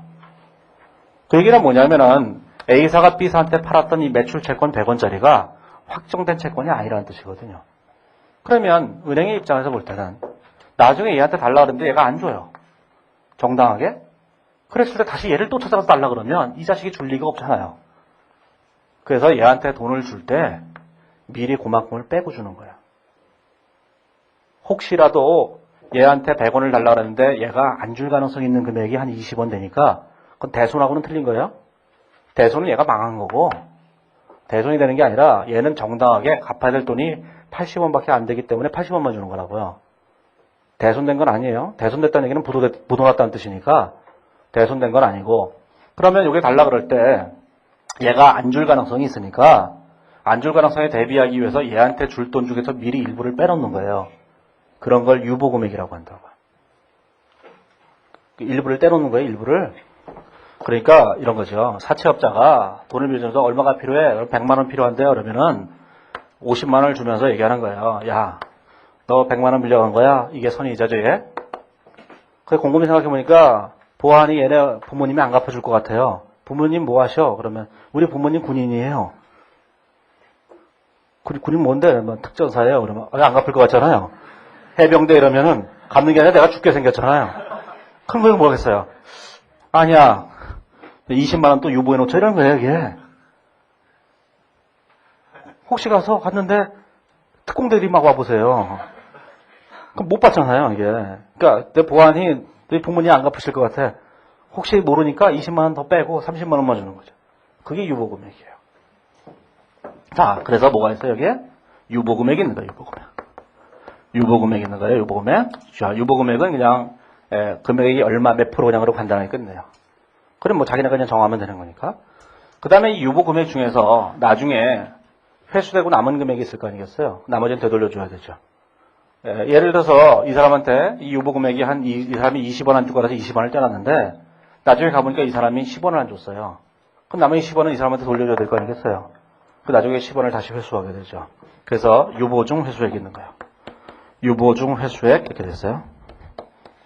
이렇게 돼 있죠? 자, 요걸 두 개를 더하게 되면 요걸 빼고 이렇게 더하게 되면 요 금액이 현금 회수액이 돼요, 총. 자, 그래서 거기 있는 290페이지에 있는 그림 6-7을 보시고 287페이지에 있는 그림 6-6을 보시면 두 개의 차이가 뭐가 있냐면 이거밖에 없다는 걸 아실 거예요. 요게 들어가면 뭐예요? 팩토링. 요게 들어가지 않으면 어음 할인 이렇게 되는 거예요. 이해하시겠죠, 이게? 자, 안타깝게도 회계사 시험에서 한 번도 계산 문제를 낸 적이 없어요. 세무사 시험에서는 굉장히 자주 출제했어요. 그냥 그런 거예요. 회계사 시험에 안 나온다는 뜻이 아니에요. 그냥 경향적으로 그랬었다는 것일 뿐이죠. 이게 둘 다 아셔야 돼요. 자, 그러면 이제 이 문제를 해보세요. 자, 문제를 해볼 때 어떻게 하냐면은 이것이 제거 요건을 충족시키냐 충족시키지 않느냐는 중요하지 않아요. 제거 요건을 충족시켰냐 충족시키지 않았냐는 회계 처리상의 문제고 회계 처리상의 문제가 현금 금액을 다르게 하진 않아요. 우리는 현금으로 받는 금액은 항상 똑같은 거예요. 다만 그것을 어떻게 회계 처리할 것이라는 회계 처리의 문제는 또 별개의 문제일 뿐이니까 현금주의와 발생주의는 전혀 관계가 없는 거거든요. 따라서 우리는 그 뒤에 가보시면은, 자, 이제 거기 있는 288페이지에 있는 예제 6번을 한번 보시면 이렇게 돼 있어요. 거기 보시면 예제 6번을 보면, 자, A사는 2009년 10월 1일 날 10만원의 매출 채권을 금융기관에 팩토링 했는데 동채권의 만기는 2009년 12월 30일이다. 다 돈을 얼마를 빌린 거죠? 만기같이 10만원을 빌린 거예요. 빌린 돈이 이걸 계산할 수 있어야 돼요. 자, 빌린 돈이 얼마예요? 자, 10만원이에요. 이렇게. 그렇죠?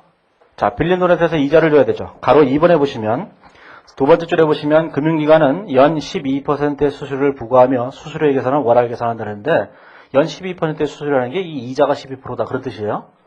그래서 이자가 12%니까 이렇게 된 거죠. 자, 10만 원에다가 1년에 12%의 이자를 부과한다는 거예요. 이렇게. 그런데 12개월 중에 몇 개월치를 빌렸냐면은 이 매출 채권의 만기가 12월 31일인데 10월 1일 날 팩토링을 했으니까 3개월을 빌렸죠. 그러면 12분의 3 이렇게 된 거죠. 그럼 얼마 되냐면 3,000원이 되는 거예요. 이렇게. 그러면 10만 원을 빌린 상태에서 3,000원을 선이자로 떼고 나머지 돈을 받으면 돼요. 여기 선이자요. 자, 선이자를 떼고 받는 거죠. 이렇게. 자, 그런데 그 다음에 무슨 일이 생겼냐면은 가로 2번에 오면 매출 할인, 애누리, 환입 이런 것들이 발생할 것 같아서 고금액을 발생할 거를 대비해서 5%를 유보했다. 그런 얘기죠. 그래서 5%를 유보했으니까 유보 금액이 자 10만 원에 5%가 되는 거죠. 그럼 이게 얼마냐면 얘가 5,000원이 되는 거예요. 5,000원이. 그럼 이걸 다 빼게 되면 얼마 됐어요? 자, 92,000원 이렇게 됐죠. 92,000원 이렇게 된 거예요. 자, 92,000원이 된 상태에서 거기 가로 3번을 보시면 2009년 12월 30일이 되니까 나중에 매출 할인 2,000원과 대손 발생의 1,000원을 차감한 잔액 2,000원을 현금 회수했다 그랬죠. 나중에 회수한 금액이 얼마예요? 회수한 금액이 5,000원 중에서 자 2,000원하고 1,000원이 발생했잖아요. 그렇죠? 이걸 뺀 금액 2,000원이 회수가 됐죠. 이렇게 유보금액 중 회수액. 여기서는 회수액이 2,000원이라고 주어져 있으니까 그래서 이게 94,000원이 회수한 금액이 되는 거예요. 총액이. 이 문제에서 이제 뭘 물어봤냐면 처음에서는 양도일에 회수할 금액이 얼마냐 이렇게 물어봤기 때문에 양도일에 수령한 금액은 92,000원이 되는 거고 이 팩토링을 통해서 전체적으로 수령한 금액은 합쳐서 94,000원이 되는 거고 그런 거죠. 옛날 세무사 시험에서는 이걸 시험 문제로 출제했었어요. 94,000원을. 이 팩토링을 통해서 회수한 총 금액이 얼마인가 이렇게 물어본 건데 94,000원이에요. 자, 요거 하나만 아시면 별로 어렵지 않아요. 객관식에서는 이런 거 하실 수 있으면 돼요. 이 구도를 파악하셔야 돼요, 구도를. 회계 처리에 묻혀서 하지 마시고. 이게. 자, 그러면, 자, 이거 이제 회계 처리를 해보세요. 자, 회계 처리를 해볼 때 이렇게 하는 거죠. 일단 제거 조건을 충족시켰느냐, 충족시키지 않느냐를 생각해 보세요. 자, 제거 조건을 충족시켰다는 얘기는, 자, 제거 조건이 충족됐다는 얘기는 무슨 뜻이냐면은, 매출 채권을 완전히 팔아버렸다. 그런 뜻이에요. 자, 매출 채권을 팔아버렸다는 얘기는, 저희 매출 채권이 얼마짜리냐면, 10만원짜리 매출 채권이 있죠? 이 10만원짜리 매출 채권을, 자, 현금을 받고 팔아버렸다. 그런 뜻이에요. 자, 얼마를 받고 팔았겠어요? 사실은, 여기 있는 10만원에다가 5,000원하고 3,000원 빼니까 92,000원밖에 안 받았잖아요, 현금을. 그 현금 92,000원을 받고 팔아버린 거죠. 하지만 이 5,000원이라고 하는 유보금액은 유보시켜놨을 뿐이지 이 돈도 내가 받은 거잖아요. 5,000원도 받은 거예요. 사실 아무 일도 없다면 나중에 5,000원 받을 거니까 그래서 그 5,000원을 뭐라고 하냐면 미수금이라고 한다고. 미수금 5,000원을 이렇게 된 거죠. 그러면 3,000원이 뭐가 되느냐 이렇게 된 거예요. 이 매출 채권을 97,000원을 받기로 하고 팔아버린 거예요. 이게 제거 조건을 충족시킨 거예요. 제거 조건을 충족시켰다는 얘기는 매출 채권을 재무상태표에서 제거했다. 그런 뜻이에요. 자, 그래서 이거를 얼마 되냐면 여기다가 처분 손실이라고 이렇게 쓰시면 돼요. 매출 채권 처분 손실 이렇게 쓰시면 되는 거예요. 이렇게. 자, 그리고 난 다음에 나중에 세월이 지난 후에 이제 채권이 마지막이 회수가 됐죠. 회수됐을 때 5,000원 중에서 이런 금액을 빼고 난 나머지만 회수한 거예요. 자, 그랬을 때 우리는 뭐가 됐냐면은 이 미수금이라는 금액을 이제 회수를 해야 되는데 이 미수금 5,000원 중에서 자, 현금으로 2,000원을 회수했어요. 현금으로 2,000원을 회수했는데 나머지 2,000원과 1,000원이 있죠. 이렇게. 자, 요 2,000원은 뭐냐면 매출 할인이에요. 거기 보시면 나와 있죠. 매출 할인 2,000원, 대손 발생 1,000원. 그래서 매출 할인이 있죠. 여기다 매출 할인이 이렇게 있는 거고 그 다음에 대손 상각비가 이렇게 있는 거죠. 이게 처리하면 끝나는 거예요. 이렇게. 별다른 말이 없으면 이제 대손 충당금은 그냥 없다고 생각하시면 돼요. 그러면 대손상합비라고 처리했죠. 이게 제거 조건을 충족시키는 경우예요. 자, 제거 조건을 충족시켰다는 얘기는 무슨 뜻이냐면은 이 매출 채권을 재무상태표에서 제거했다 그런 뜻이에요. 제거라는 말은 국제유전에서 무엇을 말하냐면 인식의 반대말을 말하는 거예요. 인식은 재무상태표에 표시하는 걸 인식이라고 하잖아요. 재무상태표에서 없애버리는 걸 제거라고 한다. 그냥 편하게 얘기하면 이걸 의역해서 뭐라고 했어요? 매출채권의 처분 이랬을 텐데 이제 직역하느라고 그래서 제거 이렇게 된 거예요. 영화사전을 찾아보니까 번역이 제거라고 나와 있는 거예요. 이게 영어가 뭐더라? 영어 딜리게이션인가? 여기서 이거예요. 이걸 영화사전을 딱 찾아보니까 옥스퍼드 영화사전 이런 데 보니까 그게 나와 있는 거예요. 제거. 그 직역한 거예요. 제거라고. 네? 자, 이해하시겠죠? 자, 그 다음에 이제 뭘 해야 되냐면은 이런 회계 처리에서 제거 조건을 충족시키지 못한다면 얘를 충족시키지 못해요. 그 얘기는 무슨 뜻이냐면은 매출 채권을 판 게 아니라는 거예요. 매출 채권을 판 게 아니라면 뭐야? 돈 빌린 거예요. 그래서 이게 단기 차입금이 되는 거예요. 이렇게. 그죠? 자, 돈을 빌렸다면 요 금액은 뭐겠어요? 이자다. 그런 얘기죠. 이건 이자가 된 거예요. 그래서 여기다 이자 비용이 된 거예요. 이게 돈 빌린 거니까 이렇게. 자, 그 다음에 요거는 똑같아요. 자, 그런데 매출 채권을 양도했을 때 단기 차입금이라고 썼으니까 단기 차입금이라는 개정 과목이 개정에 있을 테고 그 다음에 매출 채권이 그냥 그대로 남아있을 거 아니겠어요. 그럼 제일 마지막에 이 분계다가 이런 분계가 하나 더 필요하죠. 왜? 단기 차입금이라는 걸 없애버리고 자, 단기 차입금을 10만 원 없애버리고 반대편에 매출 채권 10만 원 이렇게 상기해서 없애버리는 분계가 하나 더 필요한 거예요. 주관식 시험에서는 뭐가 중요한가 하면 이게 진짜 중요한 거예요. 이 분계가 중요한 거예요. 이 분계가.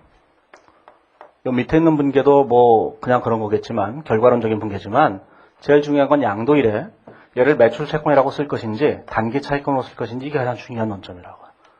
그러면 매출 채권이라고 쓰면 팔아버린 거니까 처분 손실. 그 다음에 단기 차입금으로 쓴 거니까 돈 빌린 거니까 이자 비용 이렇게 되는 거죠. 그렇죠? 그걸 구분하시면 돼요. 자, 288페이지에 오면 거기 참고에 보면 신용카드 매출이 나와 있는데 이게 한 5년 전쯤에 회계사 2차 시험 문제 출제했었는데 신용카드 매출이 뭐냐? 제거 조건을 충족시키는 매출 채권의 처분이에요. 네? 우리가 이제 이렇게 된다고.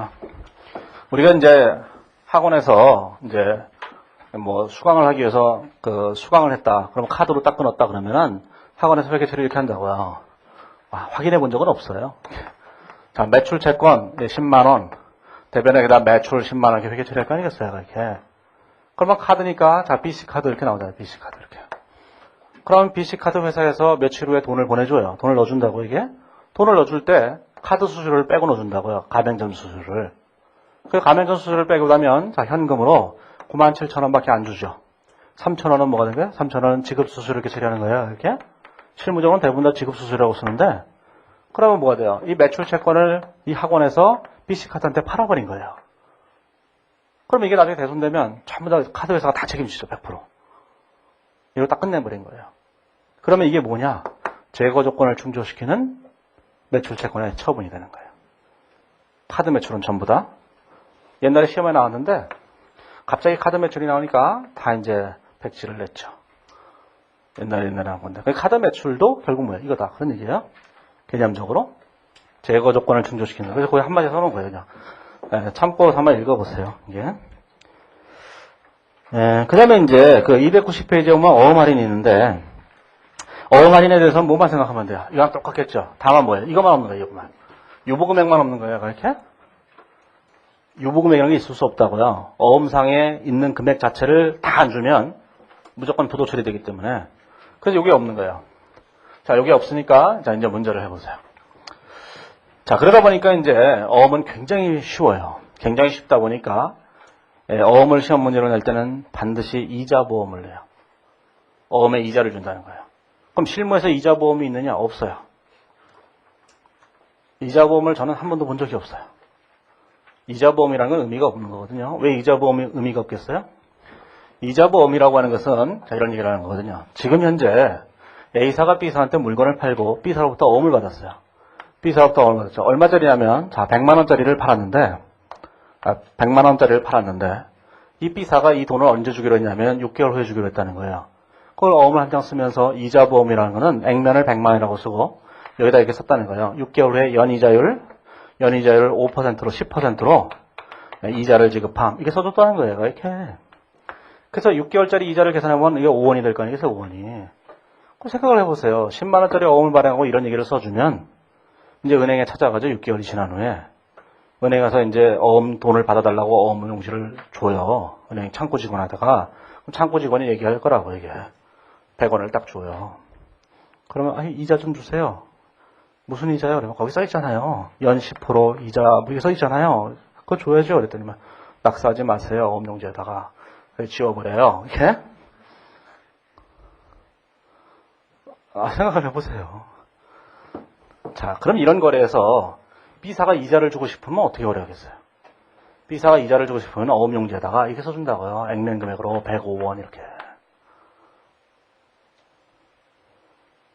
그럴 거 아니겠어요?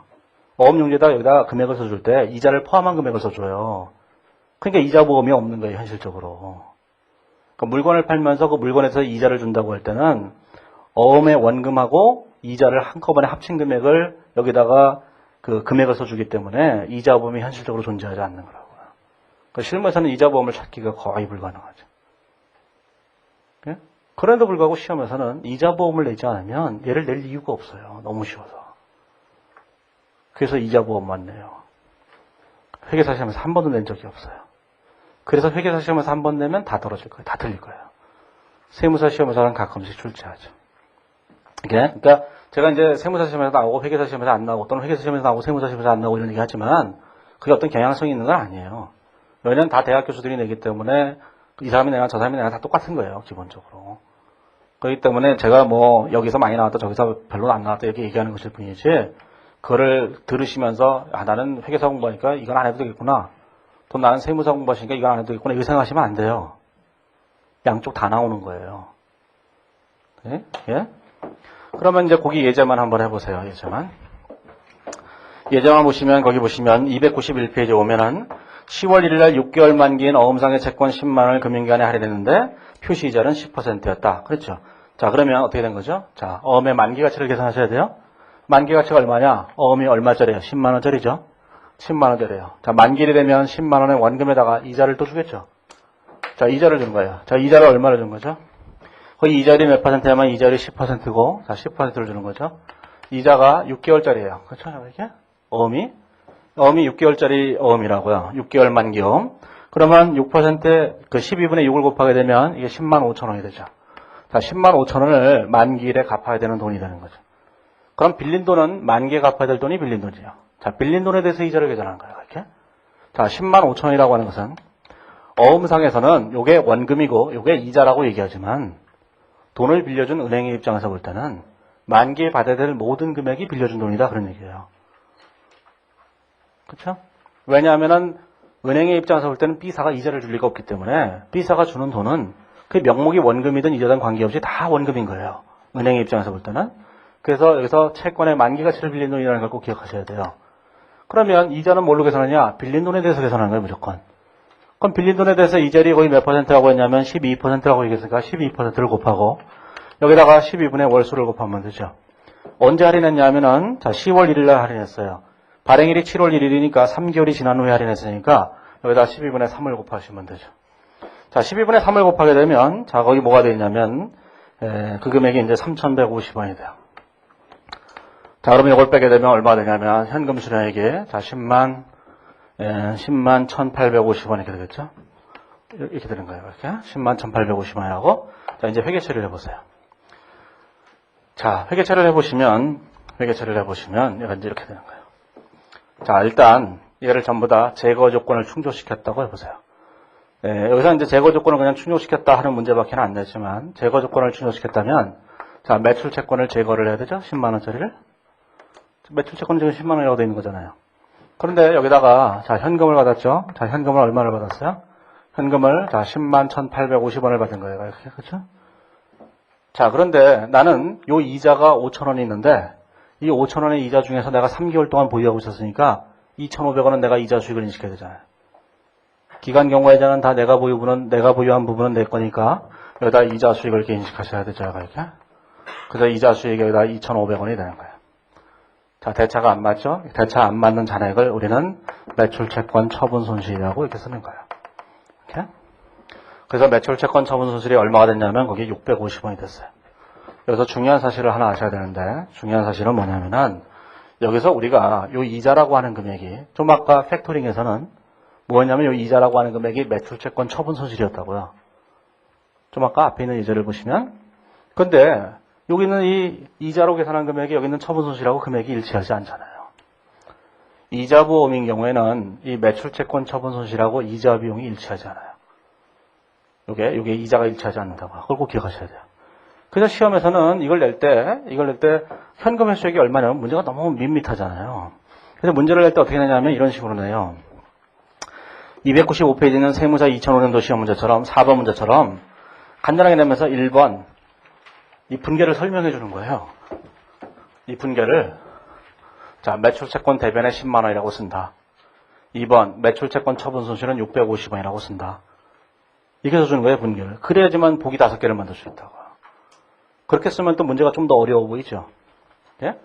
자, 그러면 이렇게 문제를 내는데, 문제를 낼 때 제일 중요한 사실은 뭐냐면은, 이 매출채권 처분 손실로 인식할 금액이 3,150원이면 무조건 안 되는 거예요. 예? 그럼 무조건 틀린 거예요. 그걸 생각을 하셔야 돼요. 그래서 그런 생각을 해보시면 돼요. 그래서 어찌됐든 간에, 요 분계를 하나 하실 줄 알면, 거기 있는 객관식 문제 4번은 푸실 수 있을 거예요. 자, 그럴 때 우리는 이것이 제거 조건을 충족시키다면 이렇게 개출했지만 제거 조건을 충족시키지 않았다면 이게 뭐가 되겠어요? 이게 단기 차익금 이렇게 되는 거예요, 이렇게. 그 다음에 이게 뭐가 되죠? 이자 비용이 되는 거죠. 그러니까 제거 조건을 충족시키느냐 충족시키지 않았느냐의 차이는 뭐예요? 매출 채권이라고 쓸 거냐, 단기 차익금이라고 쓸 거냐. 그 다음에 매출 채권 처분 손실이라고 쓸 거냐, 이자 비용이라고 쓸 거냐. 이 차이밖에 없어요. 국제기준에서 추구하라고 길게 써놨지만 우리는 간단하게 이렇게 세부적인 요건에 대해서 객관식 문제로 보기로 말로 하는 문제로 한 문제 나올지는 모르겠지만 그걸 맞출 것인가 틀릴 것인가 우리 선택인 거예요. 어차피 10문제 남아요. 근데 여기 계신 분들은 다 그런 생각한다고요. 그거라도 맞춰야지 했는데 그래서 떨어지는 거예요. 한 10번 떨어져 보면 알아요. 시험이 뭔지. 자, 거기까지 하시면 되고, 자, 잠시 쉬었다가 이제 7장의 재고자산에 대해서 얘기를 하죠.